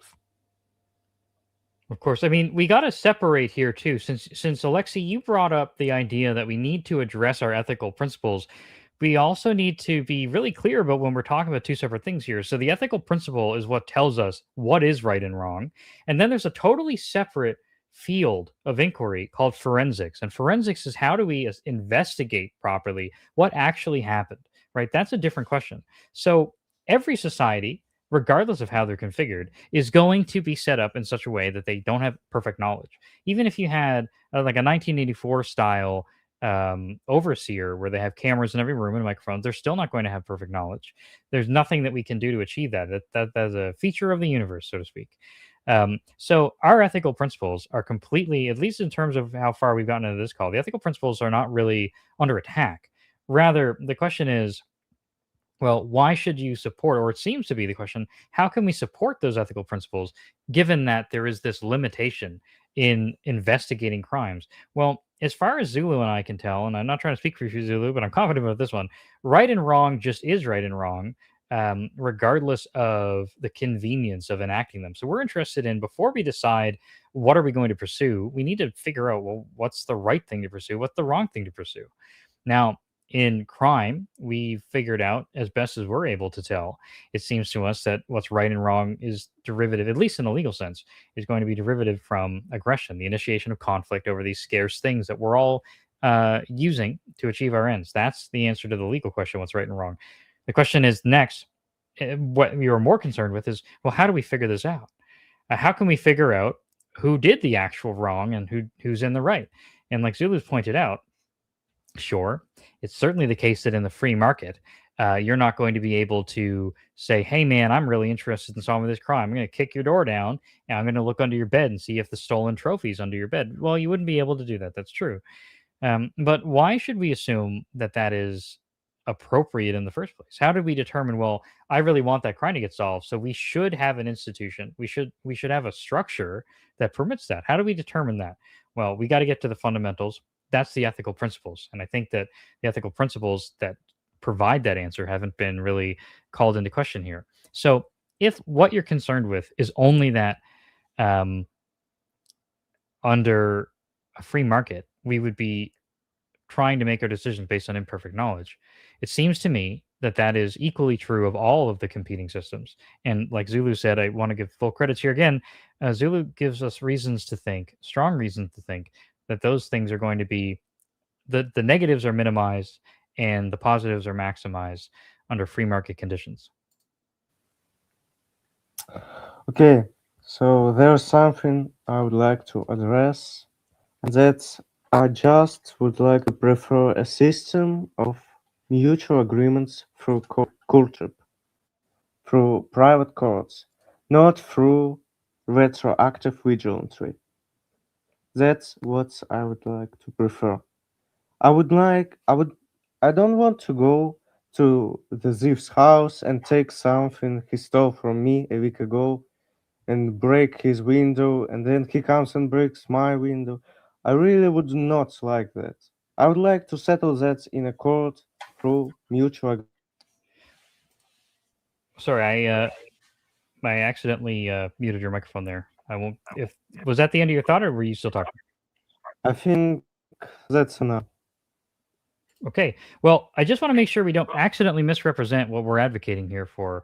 But I do want to say that if the position is something along the lines of you don't want to be personally responsible for going and getting your stolen goods back, that's totally reasonable. If Zulu stole something from me, I would find it quite uncomfortable and inconvenient to have to go and physically battle him to retrieve it.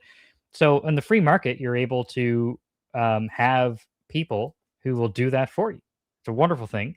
And you're going to be able to have access to those services in a much more efficient way. That's what the free market does. It helps us allocate our resources better and in a way that is completely consensual with you. Whereas in our current system, it's neither effective nor is it consensual. So that would be an immediate improvement over the situation right away. So, like you said, you don't want to have to be responsible.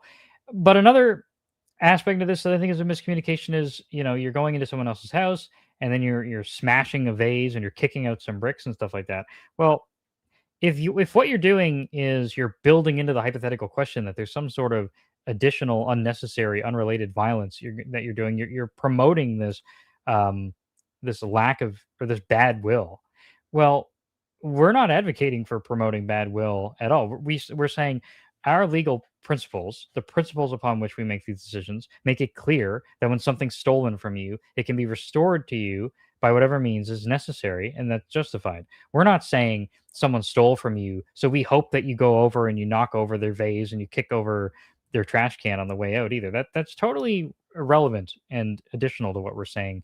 And I think it helps your case to sort of paint a picture of vigilantism as some sort of unnecessarily negative interaction. But what's really happening here is we're just saying it's justified to regain control of what you had wrongfully had control taken away from. One final thing I want to say before I hand it back over to my co-host Zulu is you've mentioned a few times that there's a concern with retroactive justice. Well, the word retroactive is really sticking out to me like a sore thumb or like a bad splinter, because is it not the case also that the court must act retroactively in time?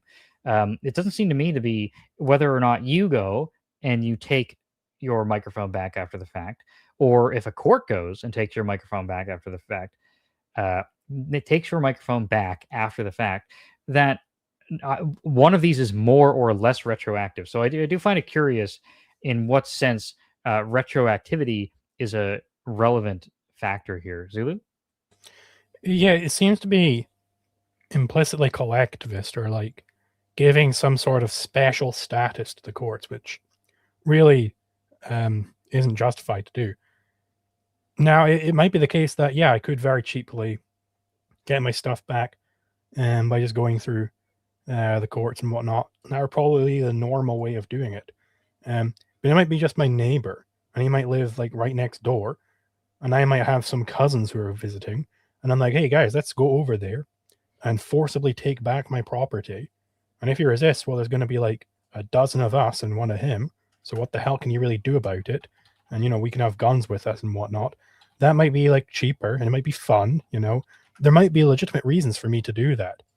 Now, it might be that certain types of vigilantism would be discouraged by insurance agencies because it's kind of asking for aggression. You know, Hopper points this out in his book, The Private Production of Defense, that if you're kind of inviting aggression onto you, then you can't be insured against it. Now, it might be still aggression, but you wouldn't be able to insure against those risks that you have control over, right? That's just a general principle in economics.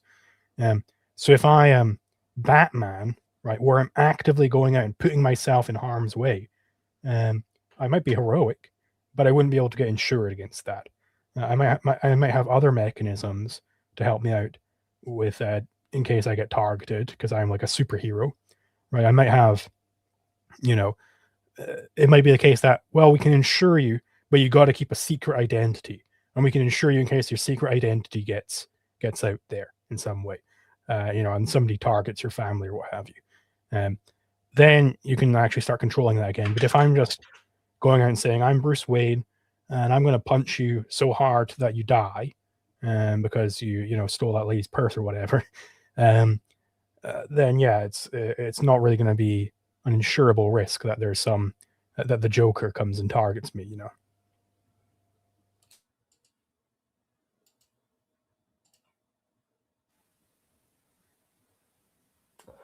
Okay, firstly, I do not give any special status to the court system or to any court monopoly. So, a court to me in a private property system is a place of mutual agreement between those who did the aggression and the victim. That's what I think. So I don't think we should continue this question. There are many people waiting. So bye. Well, thanks so much for calling in. I do want to give you the last word, but the most recent thing you said is so exciting to me, because is it perhaps the case that we're all in agreement here the entire time and just we weren't realizing it? Because what we hope to see in a free market system, what we very much expect to see as a consequence of an analysis of where the incentives lie, is that the rights enforcement agencies have every incentive to cooperate with a third party arbitration. That could be or the equivalent in this case of a private judge, a private court. All of these things have the incentive in a free market to cooperate with each other and to get to the bottom, not only of, well, I'm just going to defend my I'm going to defend my patron or my client no matter what. No, the incentive is for everyone to work together to figure out where the wrongdoing happened. That is what we're advocating for. There's so much of the literature in Ancap. Zulu was just talking about an example of this from Hoppe. So much of the literature is talking about this is what happens when we have the properly incentivized rights enforcement infrastructure. So if you don't give any special status to the court system, and in your mind, the court system is just where people come together to get to the bottom of this cooperatively, then I'm so excited to say that that is what we are advocating for. And we think that Ancap is 100% the best way to bring that about, because it would be in the right enforcement agencies' best interest to cooperate with each other, with the arbitration. It would be, like Zulu said perfectly earlier, he gave an example of why it's in the interest of the people, both the complaint and the defendant. It's in their best interest to cooperate with their rights enforcement and their arbitration as well. So, given all of these incentives, it seems that what you are interested in would emerge from the society that we're advocating for. I'm going to let Zulu get a last word in. Then Alexi will give you the last word, the very last word, because you're still here with us, and we'll move on to the next caller. Yeah, I think I'm perfectly satisfied with where we've left that. So yeah, I suppose, Alexi, do you want to have any final words? Thanks you for your answers, and I would like to say that I was an Ancap prior to that, so thank you. I'm gonna leave now. Have a good night. All right. Well, I hope he didn't mean he was an ANCAP prior to calling in, because that would be. I think it might be an ESL thing, but if not, then whoops. Poor showing on our part. All right. Well, we've got a bunch of other callers in the queue, so I think we should just get right into them. Seltzer, you're on the line. Can you hear us? Yeah. Can you hear me? We certainly can. Now, you got a bit of a long question there. So instead of me reading it all out, would you like to just sort of give us we jump right into it? Yeah, sure. The question is kind of long, but I don't think the answering will be, because there's not going to be much back and forth, mostly because I already agree with you guys. The context being that last night I was doom scrolling pretty long, and I saw this video about this geothermal cave in California by like a Death Valley National Park. And what I found out is that this like cave that's been tried to be like developed and mined for years, since I think the 50s, has been everything there has been stopped because of a tiny fish less than an inch long, with a population I think of less than 200. And all development, mining, anything that could happen here has been halted, stopped, and I just see people like cheering, like, yeah, strike at the businessmen, and things like that. And I want you guys to give me your input on how do we go about showing people that, no, this is evil, this is anti-human, you know? Great question. Certainly a very relevant one. For my part, I think there's sort of a two-step approach to this. First is you've got to try to show them the exact ways that this affects them and other people. So when you stop a pipeline or a mine or what have you, and because of the fact that we live in a global community, these resources are part of a supply and demand schedules that affect a lot of things. So you can try to quantify by saying like, well, hey, like, look, everybody on Earth is going to have to pay XYZ more for, these products or these services. It increases scarcity. Everyone's going to achieve less of their ends. Now, the person is almost inevitably going to be saying, well, like, yeah, like if it's going to cost us all $5 more a year, we should totally pay for it because these fish are so important. And I think where to go from there is to try and get to like, look, man, what you're saying is you would pay this higher opportunity cost in order to, protect these fish, but you're not, that's not what you're advocating for. You're trying to impose this cost on everybody else. So those are two, like, and I'm trying to give very superficial answers here. Those are two ways to go. The other way to go, and I think this is really important, but a little bit less accessible depending on who you're talking about, is there's some consideration for, like, well, how do you justify that you can take people's property away from them whenever you think that this environmental goal is worthy? Try to talk to that person about. I mean, you were doom scrolling, so I don't know that you're necessarily going to have an opportunity to talk to any of these people, but try to get down to like what is their theory of right and wrong, right? What does it look like? I fear you may discover that there's not much there, and it may be sufficient to reveal that to the person. Those are my most surface level bullet points for getting started on that. Zulu, I think the environmentalism topic's been near and dear to your heart for a long time. What do you think about this? Yes, of course, I did write the Anti-Environment Manifesto. I think instances like this really strike at a core Mott and Bailey employed by the conservationists. Those people, it's like, well, we can't let animals go extinct. One of their big arguments is, well, we can't let animals go extinct because, well, if animals go extinct, then it like futzes with the ecosystem, and then it has these massive knock-on effects that you can't predict, which, I dispute that. This will end up harming humans. This is kind of like a humanist version of conservationism. But then you see, well, they also don't want some random fish that apparently lives in one cave in California. They don't want that to go extinct either. It's like, there are no possible knock-on effects that could ever have, which, it might have knock-on effects if this was a really common fish, right? But apparently this is just a one California cave dwelling fish. So killing it off there is not going to have any of these knock-on effects, but they're still celebrating the conservationist efforts here. That really highlights that, well, no, their true motivation is not pro-human, it's anti-human. They want humans to sacrifice for the sake of these fish, right? That's the anti-human axis going on here.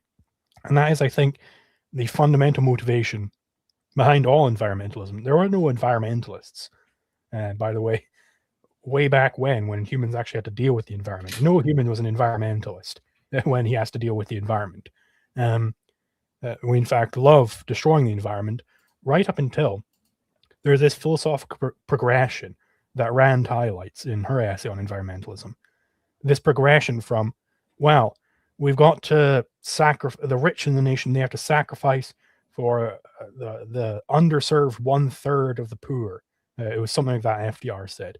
The 1/3 who have been underserved, they've got to sacrifice for them. And then it turned into, well, now you've got to sacrifice for the global poor, because as it turns out, the poor in America started to get sufficiently wealthy that they could no longer run that little tail of feathers any longer, right? So then you got to sacrifice for the global poor. And then it progressed even further. It's like, no, you're not even sacrificing for pure humans any longer. You're sacrificing like bugs and rocks and glaciers and shit like that, and tiny little fish. That's what you're sacrificing for. You're sacrificing for non-humans, right? This is, I don't know if you can even continue this progression any longer. This is like the ultimate form of altruism, where it is sacrificing humans for non-humans. That is the ultimate anti-human, anti-prosperity message you could possibly have. And it's why I absolutely despise environmentalism and the environment.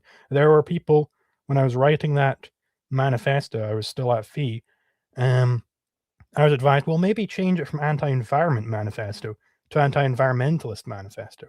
It's like, no, that doesn't really cut at what I'm getting at. I really do hate the environment, and I hate the environmentalists because they love the environment, right? It's the environment that I'm against.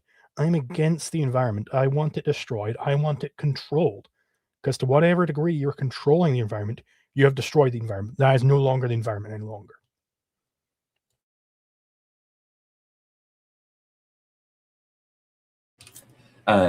I mean, yeah, I definitely agree with pretty much all you said there, Zulu. I'm trying not to laugh at like the prospect of like a caveman thinking like, oh, Grok like this fish. Grok not want to hurt. Ragnar, why you kill mammoth? Yeah.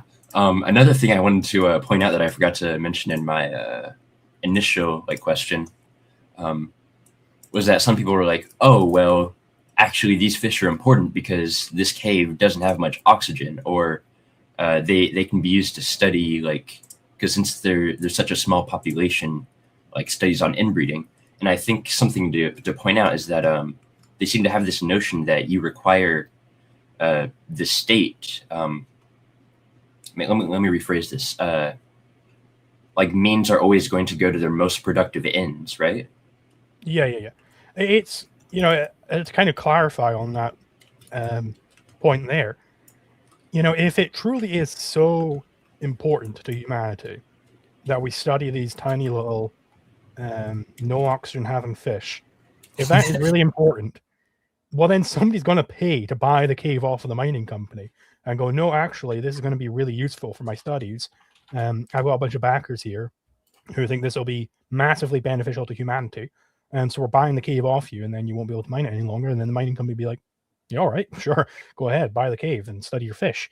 It reminds me of this like Lou Rockwell point where he doesn't recycle on principle, because he says, well, if recycling is really so important, then somebody's got to be willing to pay me to do it, right? I'm not going to do this labor unless somebody's willing to pay me to do it, because then it shows that, well, actually, this thing is important to you. If it's so important to you, then pay me to do that. Yeah, unfortunately, that often falls short, even though it is completely logically correct, and I think it's such a powerful argument. But people get into this sort of like evasion of that. I've had so many times in my own personal experiences where they just won't accept that. They'll be like, no. Like one thing I hear all the time is, you don't understand. It'll take too long for researching the fish to become profitable, so like it can't be done. Those kinds of arguments, and it's a complete lack of willingness to understand how business is happening all the time. There's no difference between the investment that the fish represent and a deep oil well, where it takes a long time to get the oil out, and a lot of the times these oil derricks and these rigs, they're not even profitable except for under certain conditions in the market, when sometimes oil is enough and they can operate the rig, sometimes it's not, and they got to close down until the prices go back up again. This is just the normal price mechanism at work. But I don't know why, and I don't think I can give you, like, I'm not prepared to provide a magical answer to this, unfortunately. But it's been my experience that you can explain to them exactly like Zulu just perfectly did, in saying, hey, if this actually is this beneficial, then it should be worth more than what the miners are willing to pay. And if that's not, then you're literally saying the mine is more important. And then they'll just, they come up with like a series of reasons to just tiptoe around that. I wish I had a less pessimistic outlook on that conversation, but I myself have yet to crack the code on... What? I do actually have proof, personal proof, that people can do investments that are incredibly long run. So I've actually got two examples.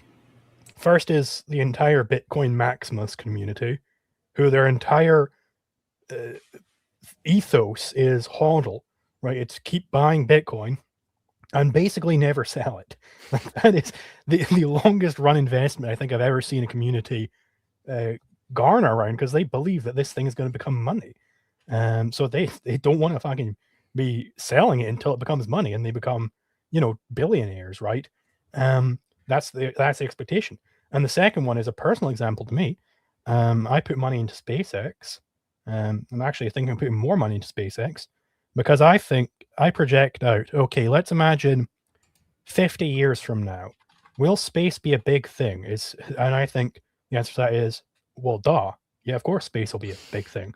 If there's going to be so much opportunity for profit up in space, and I want to get in on the ground floor of that. Unfortunately, there isn't actually a stock that I can buy just for, I think space is going to be a big thing. I got to pick a company, and what is the best space company at the moment? It's called SpaceX, right? And that's why I put the money into SpaceX. Now, SpaceX, they might not be the biggest space company 50 years from now, but they're definitely going to be building a lot of that infrastructure, right? So I think that's going to make me a buttload of money 50 years from now. Now, that's a very long run investment there. And the same is true of nuclear reactors. And of course, as Galzar was saying, with oil rigs, right? These are very capital intensive projects that generally don't pay off for decades, right? It generally takes decades for these things to pay off, and businesses still build them all the goddamn time, because they have the structure of them is built to be low time preference, right? if there's a high time preference business out there, investors are like, whoa, I don't know, I'm not so sure about that one.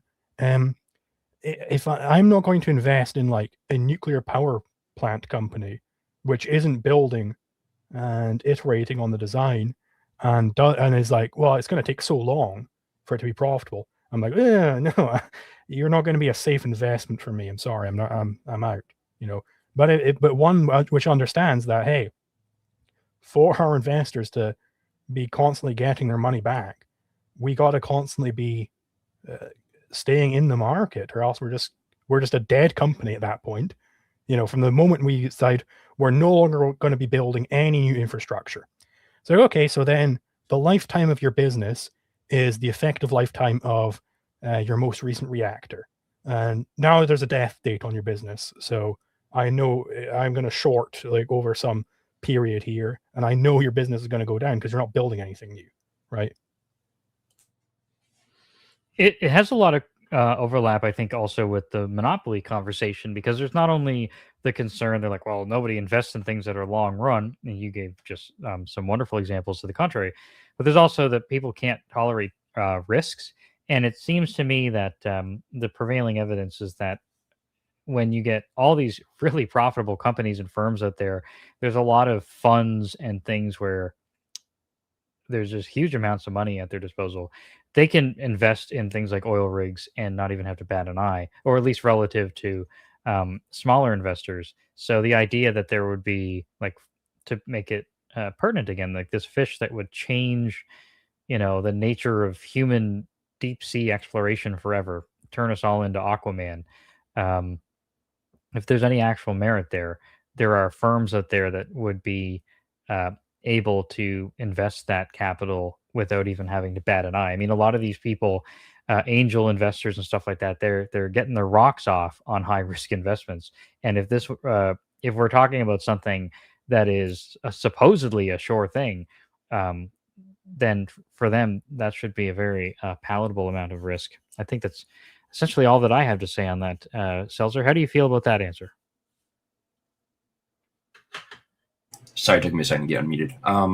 I mean, yeah, I really appreciate like the way you guys have like gone about explaining this. Galazar, I don't want you to beat yourself too much about not having like a psychological analysis of these people. That's not really what I'm asking. More so, like the best way to go about explaining to these people that, hey, no, this is wrong. And I think I've been given that. I think we're probably good to move on to other callers. Sorry. I also wanted to, I was thinking near the end there, I think you could even tie like the economic calculation problem into this. Like, how can a central planner determine that these fish are more valuable than, for example, whatever mining operation could happen here? And you can always see that it's so speculative, the arguments they use. It's like, well, maybe it might be valuable. It's like, okay, put your fucking money where your mouth is, and you try and make random ass dumbass fish profitable. It's always entirely speculative with no basis in like, well, no, here's my specific business plan for how we're gonna make a buttload of money on these fish. It's always so just like, well, maybe they might be. If humanity operated on, well, maybe it might be more important in the future. We never would have sailed out of Africa. We never would have. Because like, well, we don't want to step on this new world because maybe we need to preserve it just so. And then it'll be more important in the future. Then that future is never coming because we'll never have the development to get to that future. As a bonus round, since we've concluded this call, before we give you the last word there, Seltzer, let me take this opportunity to address a comment that we've been getting in the YouTube comment section. So this person's not going to call in, unfortunately, but they posed a question, and maybe just for fun, I'll get Zulu's answer and we can get Seltzer's answer. The question is this, and they had a long back and forth with some of other commenters, but we'll start at the beginning. Since as anarcho-capitalist dude bros, that's you and I, Zulu, what would you think if women would choose to shoot you in the face when you sexually harass them at work because in harassing them, you violated their non-aggression principle? Very interesting turn of phrase there. Their non-aggression principle. That's the number one red flag, and for any given person that they don't understand what the fuck they're talking about. If they think the NAP is some like, I've got my own NAP, you've got your own NAP. What would I think if a woman shot me in the head and killed me? Well, I wouldn't think anymore. That's the answer. What do you want from me? I do want to point out who was kind of ribbing us earlier as well. Why do you have 37 viewers? Is this a signal of how popular Ancap ideology is in the US? Well, I actually looked up your channel, and we've got more live viewers than you've got subscribers. So I guess we're infinitely more popular than whatever the fuck you're selling. That's a good observation. Seltzer, what do you think? Is this an unsolvable problem for Ancaps? Is this getting at the heart of our greatest contradictions? I don't know, man. It seems pretty difficult to me. I think that even if it was aggression, obviously as ANCAPs we have to understand that aggression needs to be met with the right amount of force. Like if a toddler accidentally wanders on my property, I can't use my McNuke on it, you know? Right. Unless so even if, unless this toddler was impervious to all previous attempts to remove them from your yard. We could get there. We could get to McNuking the toddler. By that point, I have a feeling that nuke might not be enough either. This is a really interesting question to me because when you're an ANCAP, and that's what I started this show for, there's a lot of, there's something irresistible about ANCAPs when it comes to drive-by shootings. There's a lot of catchphrases that we hear all the time, but the people who are saying them don't really stick around for the results. But I can't resist the temptation. So I do want to give props. Somebody else in the comment did adequately answer that question as well. Earlier, they said that it actually depends a lot about whether or not, like, what is this sexual harassment exactly? Like, because conceivably, the woman could be justified in shooting you in the face, depending on, like, what is this referring to? Instead of giving an example, the critic responded, "Who are you to decide what would justify it and what wouldn't justify it? How is it fair? To the woman, she feels that it's warranted, and that's enough." So I just want to point out, we want people to understand the NAP. That's a big part of this for us.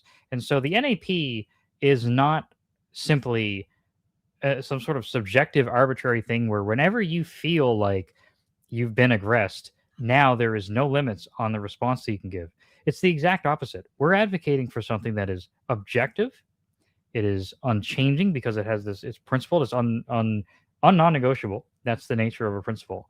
And that is the exact opposite of what I think that the critic is attacking there. So I do want to also point out that I decided to be a trans woman just now, and I think this gentleman, Red Manticore, has sexually harassed me. It's what I think. Who's he to say anything about that? And I think the correct punishment is that he has to give a $100 super chat right now. So I'll be expecting to see that pop up in no time. That will keep the show going for some time. Well, we've had our fun. I didn't want to get that. I didn't want to leave that without getting a response because, frankly, I really wanted that person to call in because I really liked the opportunity to just let people know, hey, we're advocating for a set of concrete rules. We're advocating for a specific criteria that sets out what responses are justified and under what circumstances. So when somebody's criticizing us for the opposite of that, I really hope that they, at some point, I don't think they're here any longer watching, but I hope that they find themselves in a position where they have the opportunity to at least know what it is that they're critiquing, even if they never themselves adopt it. Seltzer, it's been fun. Let me give you the last word there on the original question that you called in about, and we'll move on to our next caller. Yeah, I really appreciate you guys answering. Met my expectations. I very much appreciate it. Thank you. It was our pleasure. Thanks so much again for calling in. We look forward to hearing from you again in the future. So that was our fourth caller, and we have another caller in the queue with a somewhat, in my opinion, a straightforward question. So, Sophie, do you hear us? You're on the line. Yes, I hear you. Perfect. Okay, so I'm going to read your question out because it was really quick, and hopefully I can give Zulu the opportunity to answer first. So, what would be the legal status of AI-generated porn of real people? If it's the case that this isn't considered aggression in an anarcho-capitalist society, how would a victim of this go about preventing this or achieving any form of restitution? So yeah, just purely making like deep fake content or whatever of someone, it's certainly untoward. That's I think it's a form of reality denial. But it's not criminal. It doesn't initiate any conflicts with this person. So what would be good strategies to deal with this? You could try ostracizing these people. Maybe you have like a society where it's like, hey guys, these guys, we don't want them about, right? For whatever reasons, we think they're creeps. We think they're dangers. Let's have our own little covenant where that type of activity is going to be verboten, right? You could do that type of thing, but there's really not a whole lot you can do just in like the desert island scenario where you haven't built up special structures specifically to deal with that. Now, you could already, many websites allow you to have like a report feature where it's like, hey, this person's making like revenge porn of me, this person doing this, that, and the other thing.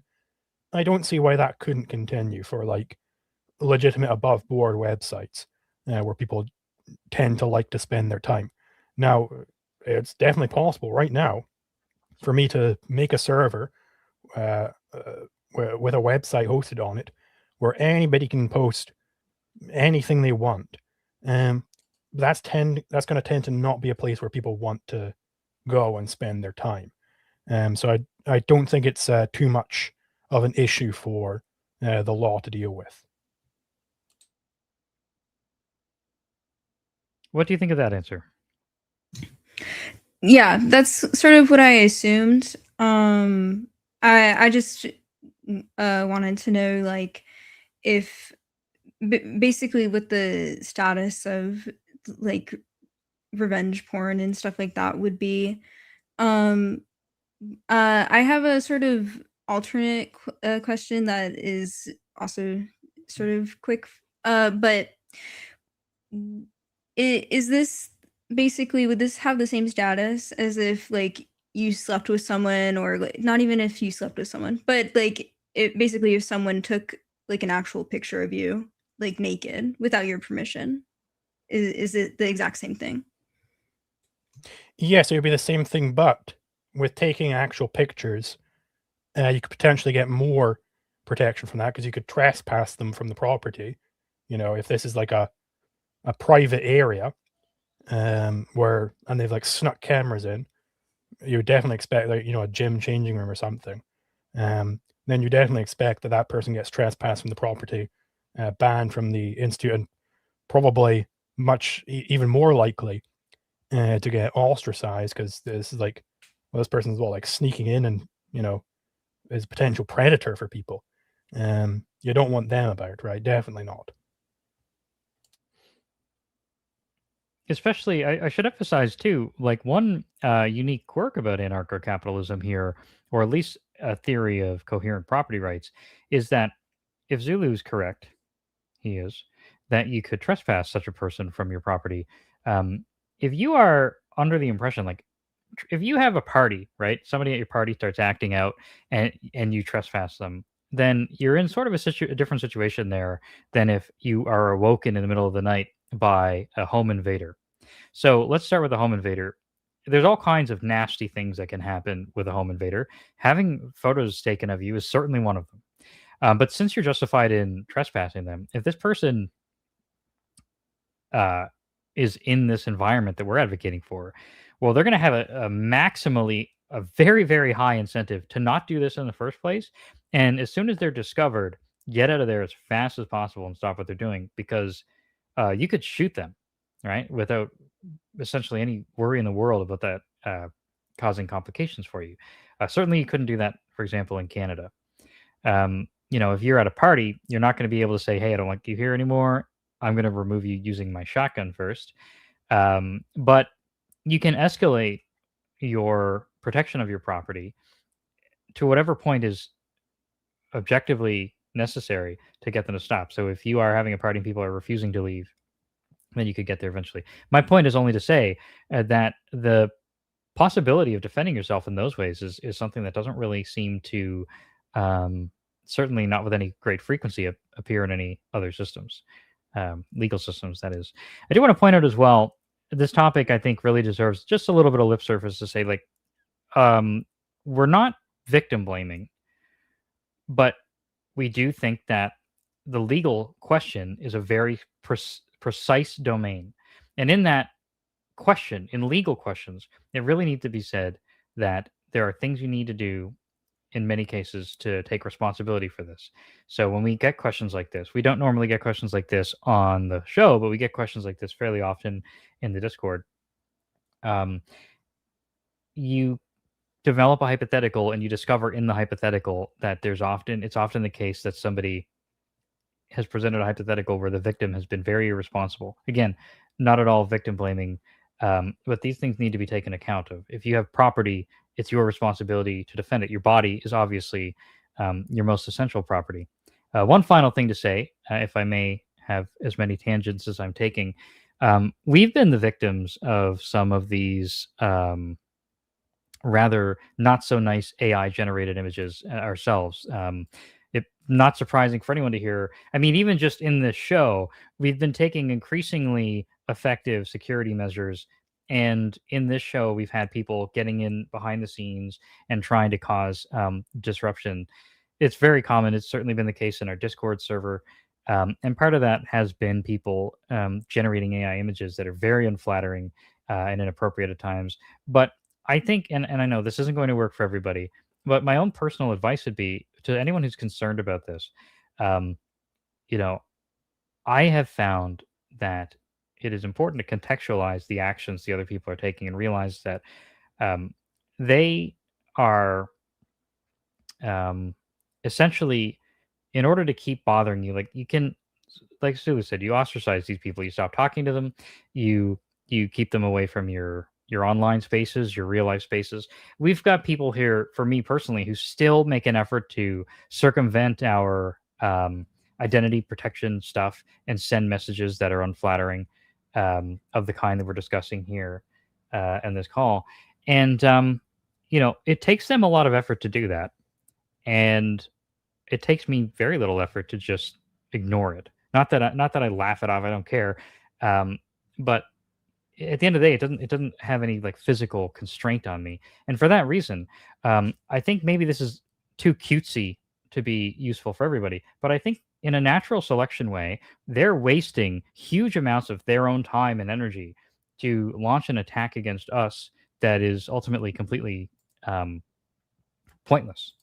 It affects nothing. And so in terms of how they're allocating their resources relative to us, it's certainly a display that you're dealing with people who they're self-destructive. So sorry about so many different tangents in one response. I hope that some of those were useful. Is there anything else about that you'd like clarification on, or any other further questions? No, that was great. Thank you so much. Perfect. All right. Well, that's our fifth, and it appears to be second to last caller.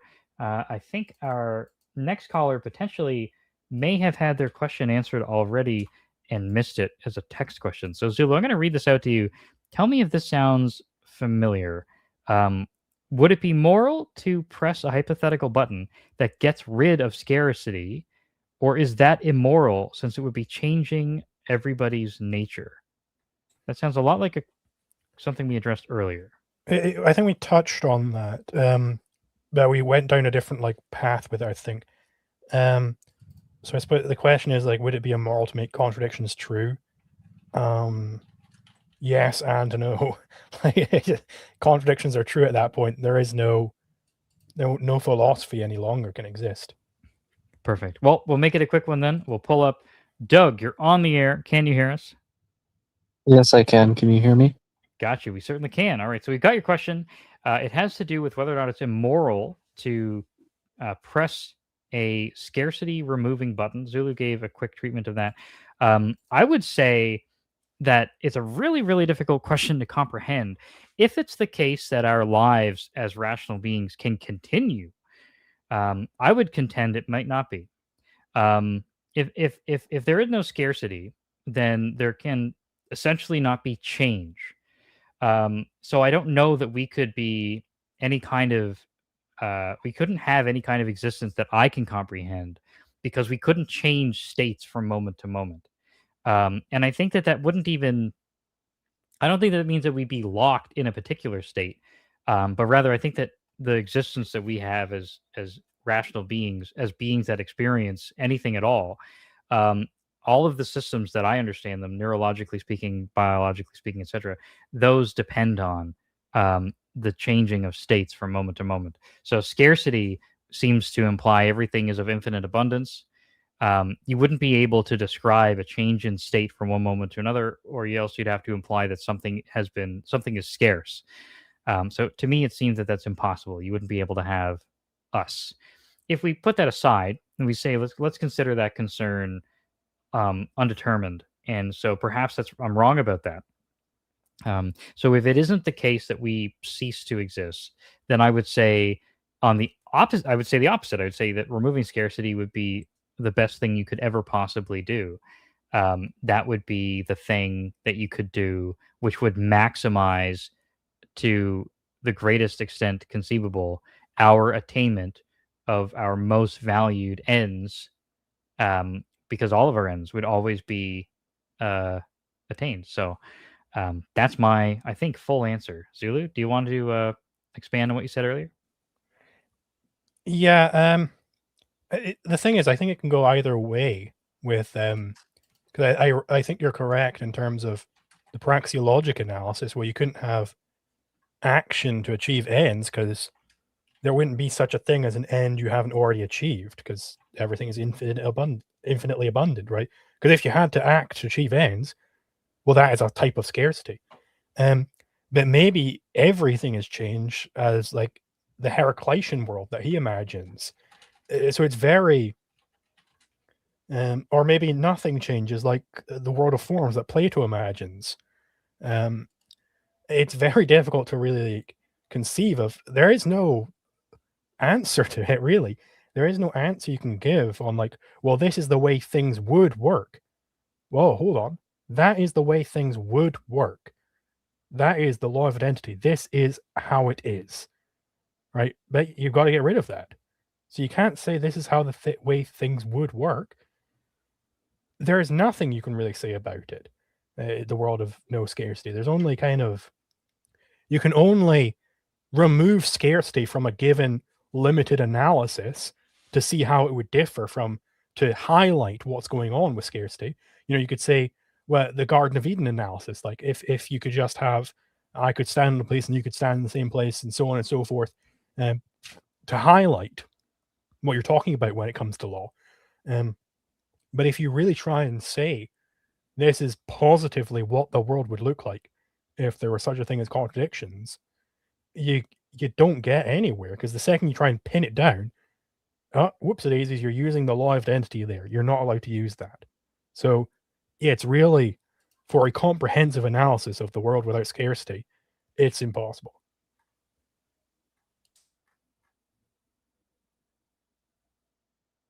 How do you feel about that, Doug?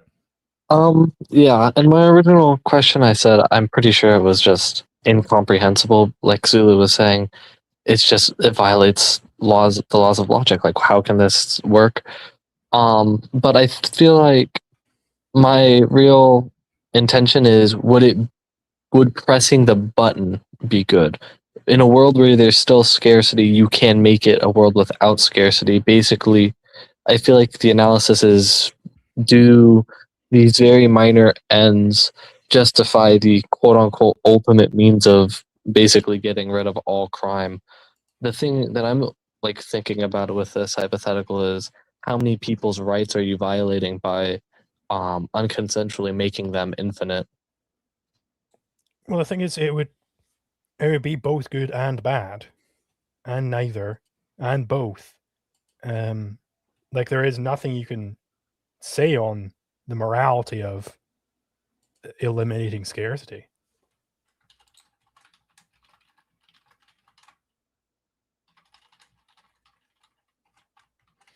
Yeah, I think that that's a full treatment of the question in any case. Certainly to say that either it eradicates us at a logical level or at a praxeological level, in which case it's bad.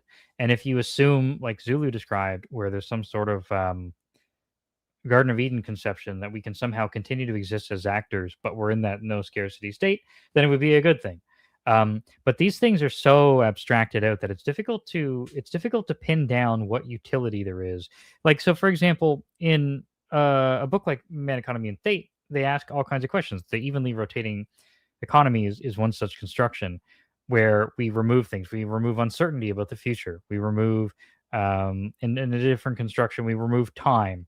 And we do these things so that we can evaluate what are the roles that those things play in our real world where those things are not removed. But a question like this, it's not obvious to me immediately what the utility possibly could be in terms of analysis. But I think that, at least insofar as Zulu's answers and my answers combined, I think we've covered all the bases, at least as far as I can tell. Yeah, that's fair enough. Was there anything else that you'd like to talk about, good sir? I'm not sure if you answered another question I had. This one's like a little shorter, I'd assume. It's just you're walking down a street, you see, a wad of hundreds. You look around, you don't see anyone, you pick it up. How do you determine its owner, and is it okay to take it? Like, how do you determine, if you just scream, hey, there's a wad of hundreds here, everyone's going to show up. How do you determine its actual owner, since basically no one writes their name on money? Yeah, this is you could go into, like, I suppose, local businesses, be like, hey, do you guys have like cameras pointing out in the street where we could see where Mr. Moneybags came along? There's of course going to be limits to what you could do. If you're not able to find anybody to come forward and claim this money, I mean, maybe it is abandoned, right? Maybe somebody did want to abandon this. I think in your original formulation, it was $1,000. Maybe somebody did want to abandon it for whatever reason, like it's drug money or something. I don't know. But definitely, if an owner is made apparent, then you've got to give that up.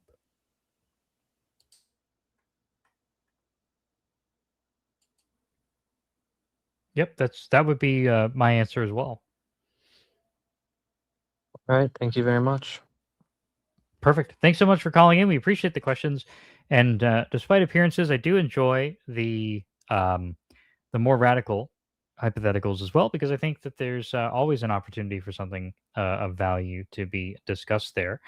And talking about the analytical usefulness of that particular one is of interest to me. So thanks so much for that question, and a little bit of advice on the second question for anyone who finds $100 on the ground.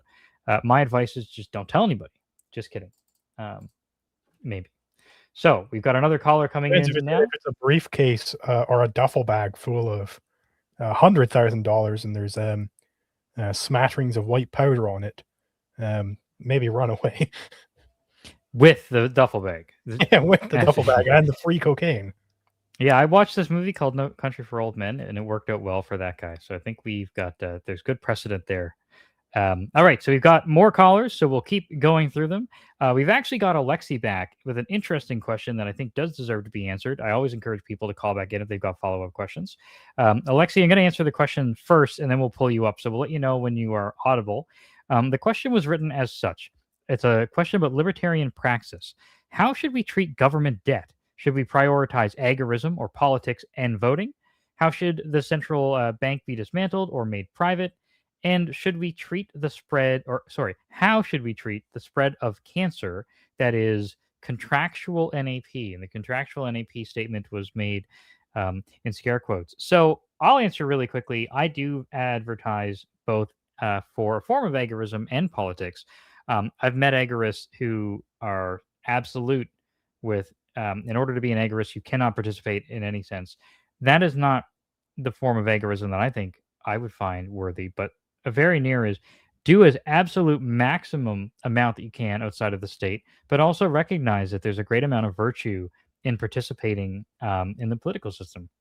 As a libertarian, you can become an elected official, and you can not collect your salary. You can only reduce taxes, never introduce new taxes. You can take away whatever regulations are within your jurisdiction. These are all good things, and I don't think there's any reason to condemn those who have such undertakings.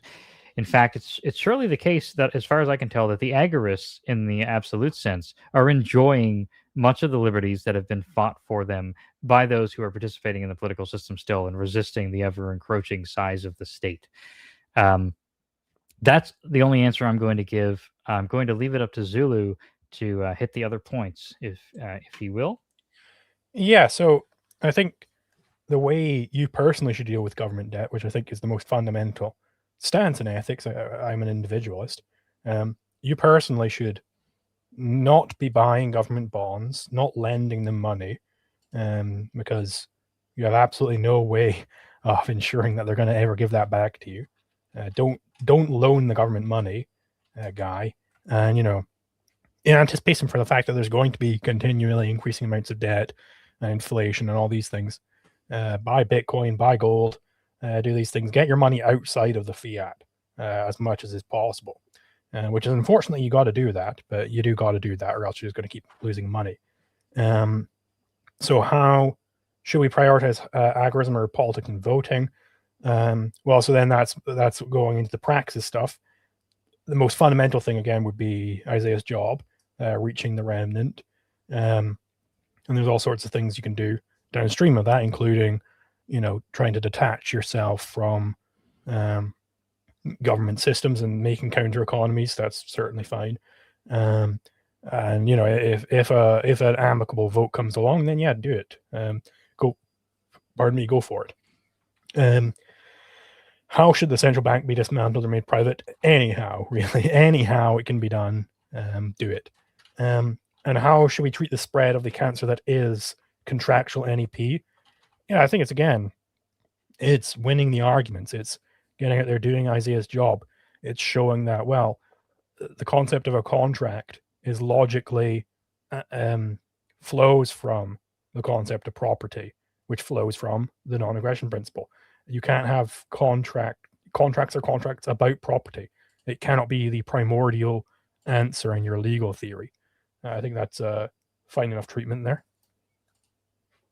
Perfect. Well, I'm going to bring up Alexei again so that he has the opportunity to let us know if he's satisfied with our answer and have the opportunity to ask another question if he wishes. Okay, so I'm here and I'd like to state that construction up is a really bad theory that's somehow believed by many among libertarians. I know that's baffling to me. So it states that people who did not sign an NAP contract do not have any rights to not be aggressed towards. And if they aggress towards someone, they lose all the rights to not be aggressed, which I find completely crazy, and many people do. Secondly, among my other questions, per central bank and national currencies. And Argentina, as an example, is very interesting because should we let the peso go free and the central banking will print it freely, or should we give it exclusively to some private bank? Should we do something else? That's a lot of questions, per se. Okay, next question. How should we treat government debt? Some libertarians say that government debt is illegitimate and should not be repaid by government by tax money.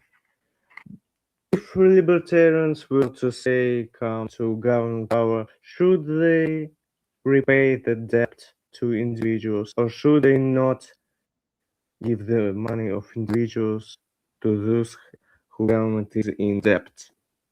And that's my first block of questions. Perfect. Well, I think we have something to sink our teeth into there. Zulu, do you want to take it away? Yeah, definitely. I agree. The notion that you have to sign an NAP contract in order to be protected by the NAP, that's ludicrous because, well, what is the correct theory of contracts at that point? The only theory of contracts I know that is rationally defensible, you get there from having the NAP already. So I'm really not sure what these people are even thinking of when they say contract. I don't know what that word means to them. But yeah, I think with the debt and stuff, I would say yeah, definitely don't be giving the government a loan. Don't be helping out the government. I think that's a bad idea, and I also don't think you're owed that money. So just a bad idea all around. And for privatizing central banks, yeah, it's what I said. Just do it anyhow. Just get rid of it. Alexi, we do have another caller and a couple other questions, so we're going to leave it there. But thanks so much for calling in. I encourage you to call in again next weekend. We'd be happy to hear from you again, and you're always welcome as well to join our Discord and communicate with us there. The Discord's always a very accessible place. We've got a pretty good crew, and I'm proud to say most people find it a welcoming community. In fact, these days, I think everybody. Now we're on to our next caller. This will be our last caller for today. And then we have a text question from the YouTube comments I'd like to respond to, and then we'll call it. So our next question is Exa. Exa, you're on the line. Can you hear us? Oh, yeah. Can you hear me as well? I certainly can. Now, I understand you're calling in today with a question about argumentation ethics. Zulu is going to be the expert on that topic out of the two of us. So I will let you guys work it out. Yeah, so basically, argumentation ethics says that you need control of your body in order to argue at all, right? And that proves that you own it. But then my question is, doesn't that just show that you need to control your body to argue? How does that prove that you're also morally entitled to it? So the line that Hop is going down there is basically that there are certain norms implicit in any given action that you're performing. But we're not concerned with just any old action. We're concerned with, in law, disputes over the rights of the situation. Well, those disputes, they have to take place during an argument, and certain norms have to be presupposed. If I'm just beating Galazar, well, then that's not really interesting to us. If I'm trying to justify, like, hey, no, I'm allowed to do this because he's my slave or something, or maybe we agreed to it beforehand, we're in a boxing match, I have to be able to justify that argumentatively. So I have to presuppose that he is allowed to control his body and make counter arguments. This is the idea. So it's not just the fact that you need to control your body, and therefore that's assumed that you got to be able to control your body. It's that you got to let the other guy make decisions for himself and decide how he wants to respond and everything like this. That implies that I'm not allowed to just go over there and start strangling him to death or what have you. At least not within an argument. And if I can't do it in an argument, well, I can't justify that conduct. Yeah, that really does make sense to me. The most common answer that I hear to this argument is that, yeah, well, I can agree that I can't argue against it, so I'm just going to take your stuff anyway. So the argument only works on people that are willing to keep talking, Yeah, and that's true. And that's why I think argumentation ethics, in and of itself, I don't think it's complete. It doesn't give you a complete answer. Because, yeah, it's under argumentation ethics, it's entirely possible to be an animal beast, as Hopper calls it, and just go around, raping, murdering, pillaging, that type of thing, and just never justifying anything you do. And that's why I think there's, I do have answers. I think you can get them from objectivism, for why it's untoward still, why it's still bad, immoral, evil, to be engaging in this animal beast type of activity. But that's outside of argumentation ethics. Yep, I totally agree. And I think I got a pretty fair answer to this question. Excellent. I'm glad that it has been satisfactory. Thanks so much for calling in. I appreciate it. And hopefully we'll see you again. Thanks for calling in. Thank you. All right, Zulu, here we go. We've got a big one. It's a question from our audience. And we will go ahead and answer that now as our final thing. The question was originally posed in a somewhat simple form, which was, how does an anarcho-capitalist society deal with transgender issues? So it's a big question. But somebody else in the audience asked them to elaborate on what is meant by transgender issues. And they elaborated that it means access to medical care, hormones, legal gender recognition. If the parents and child agree that treatment would be beneficial, would that violate the NAP? I would love to answer this question first, because I'll share with you guys a story from my university time. I love telling this story. Zulu's heard it 100 times.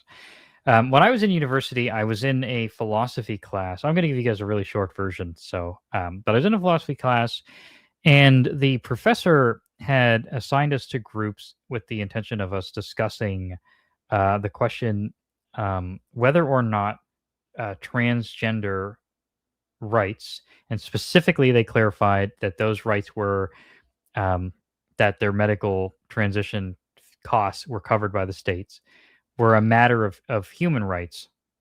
And so, taking the libertarian position, unsurprisingly, I argued that no, they shouldn't be considered something they're entitled to, but not because of some sort of anti-transgender policy. Rather, this is consistent with all of medicine under an anarcho-capitalist point of view, or even just a basic libertarian view in most cases. The reaction I got from making such a statement was that people in my group began to cry almost immediately. Somebody was screaming at me for being a Republican, which I thought was a curious accusation, considering that we were in Canada. And the professor, who immediately became aware of this, speaking as if I wasn't in the room, said that the other students should... so in this class, the professor wasn't rating any of our work. We were actually rating each other's work. She encouraged the class to give me a 0 on every assignment for the rest of the semester, and that it would be a appropriate and valid form of political protest. So that's sort of a background on why I'm so eager to answer this question here and now, and hopefully not cause anyone in the audience to cry. So let's just go through the list. Access to medical care. So anarcho-capitalism, we're describing property rights. We're saying that you can't steal from people. You can't take anything from people through aggressive means. So if access to medical care means that you think that somebody else should pay for your medical surgery by force, because of course that could happen voluntarily. Zulu could pay to have my appendix removed if I had appendicitis, but I couldn't force him to pay for it. Right? So transgender issues with regards to access to medical care, just like any issues, the answer is no. In an Ancap society, you are not entitled to other people paying for your medical care.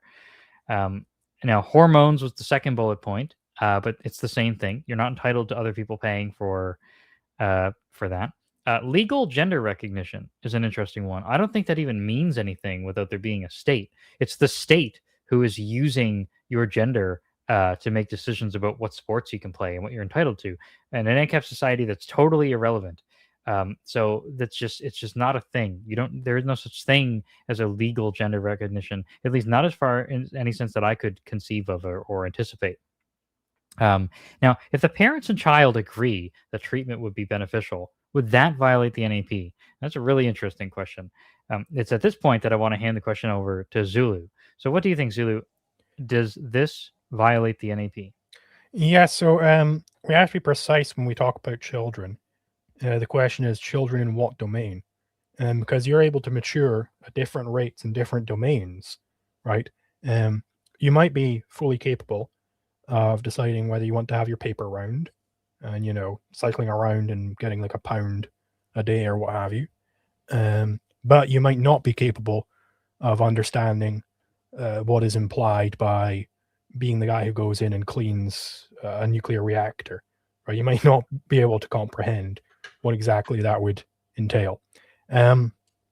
So, if they are a child in the respect that they can't understand what exactly it would imply to have a massive hormonal disruption to them as they're still physically maturing, which I think is the normal case, then yeah, it would be an aggression against the child, because you are disrupting this child's natural form before they have any ability to say what they actually want done with that natural form. Now, if they're an adult, so the precise answer would be that the child can't, in fact, agree to that. It is, in effect, babbling.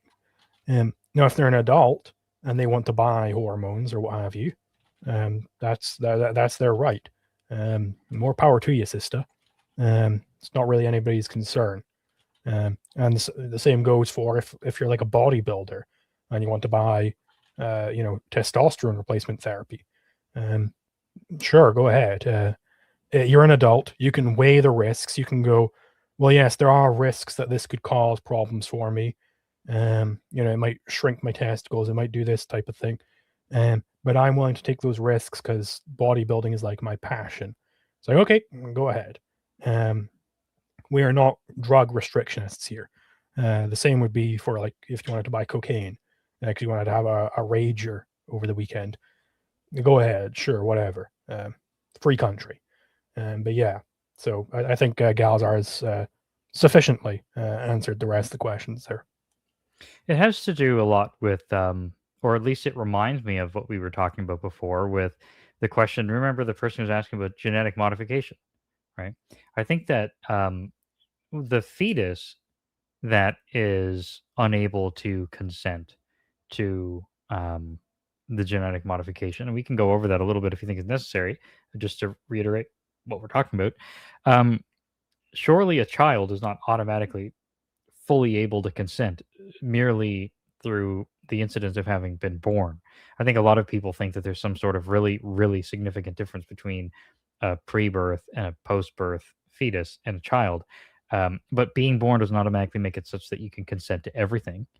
And so it seems pretty intuitive, taking those facts into consideration, that those modifications at that scale could be a violation, just like all the other more obvious violations that we can think of, up until the point, like you said, that the child is actually able to comprehend what they're consenting to. Yeah, and it would be, and this is, where people sometimes get tripped up. It's like, well, who could ever object to, if I want, it would be obvious if it's like, I want to make my baby 3 foot tall. I'm going to give him dwarfism, and I'm going to make him retarded, and I'm going to make him have no arms, and he's going to have a third eye down on his cheek. It's like, well, clearly you're abusing that child. Like, what the hell are you doing there? But the same is true if you try and implement some, like, perhaps more aesthetically pleasing, based on the cultural norms, modifications to your child. So it might be the case that they would object to getting intelligence boosts. They might not want to be more intelligent. They might not want to be stronger, faster, taller. They might not want that thing. You don't know. And the really important thing where this comes up is in the circumcision question. Because a common argument for circumcision is, well, they'll look weird if they don't get circumcised. So, okay, if that concerns them when they're an adult, then they can get circumcised when they're an adult. You don't get to make that choice for them. Thankfully, I'm in a country where circumcision is really only done by like Jews and Muslims. But over in the States, it's, as far as I'm aware, quite a big thing, that it's just like, oh yeah, no, and now mutilate his penis, please. Our beautiful baby boy, mutilate him, please. This is clearly like a Bronze Age belief that has somehow persisted into the present. I agree. The circumcision issue in particular, I think, raises some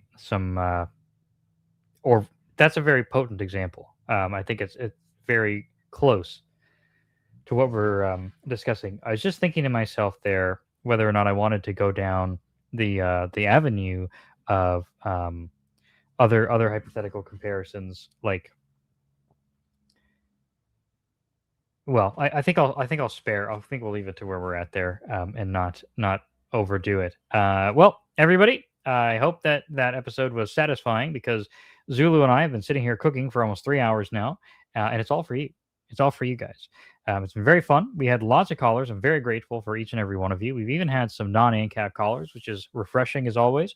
I want to say we do have we hear all week long on the Discord and through other channels that there's socialists and minarchists who want to call in and undo our sacred Ancap framework, but they never call in. So if you know the secret, if you know somebody who is skeptical of Ancap or curious about Ancap but isn't one themselves, and you think they'd like to call in, please encourage them to do so. We're very grateful to hear from those people. And as you can see today, hopefully we've made it clear that we intend to be very respectful to them as well. As you saw as well, we had some super chats today. Griffin1, thank you so much. The super chats make a huge difference. Believe it or not, the streaming software that we use is quite expensive, and being able to pay for it month to month does make a very tangible difference for us. So we appreciate that as well. We do have a Patreon where you'll get credit at the ends of videos, as well as get some other benefits if you're interested in that. There's other ways to support us. Well, I'll let you guys go to the Patreon link to look at all the benefits, because we've got quite a few unique things there. You can get some physical or at least digital rewards as well. And I think that just about covers all of my obligatory statements. Zulu, would you like to have the last word? Yeah, no, thank you very much, everybody who called in, everybody who commented, especially to Griff, who gave us a couple of super chats there. Yeah, no, I'm going to be honest. I used to have the sauce, I guess, for getting socialists to get on debates, but I don't know what I did. What if anybody knows? If anybody can make a time machine to ask me what the hell I was doing, what was working, we'd love to hear about it. Yeah, no, these socialists, they keep saying that they're going to come on and then not coming on. So I don't know what the heck is going on there. It's intimidating. I gotta say, I don't know if I've ever made this explicit before. A couple of socialists have told me after the fact, after they didn't show up, they said, "Hey, look, there's two of you guys. That's not fair. It's very intimidating." I don't think it's really possible to have a productive discussion without there being some kind of moderation or some sort of structure in place. And of course, there's some limitations in that way. But we would be happy to have two people on at the same time as us. It doesn't have to be one against two. I shouldn't even say against, because I think we've th a pretty cooperative thing going here. But I think I'm comfortable speaking for both of us, Zulu. We'd have 5 of them on at the same time if they insisted that there needed to be 5 of them and 2 of us. We could do it. So if you're out there, if you're watching, you're running out of excuses. We are identifying and removing all your excuses. We will 1v100 you. So get ready. But otherwise, that's everything that we had to say for today. So we'll see you guys next week at the same time. Thanks so much for tuning in. And we should have a nice catchphrase. Be nice. Don't aggress. We'll workshop that.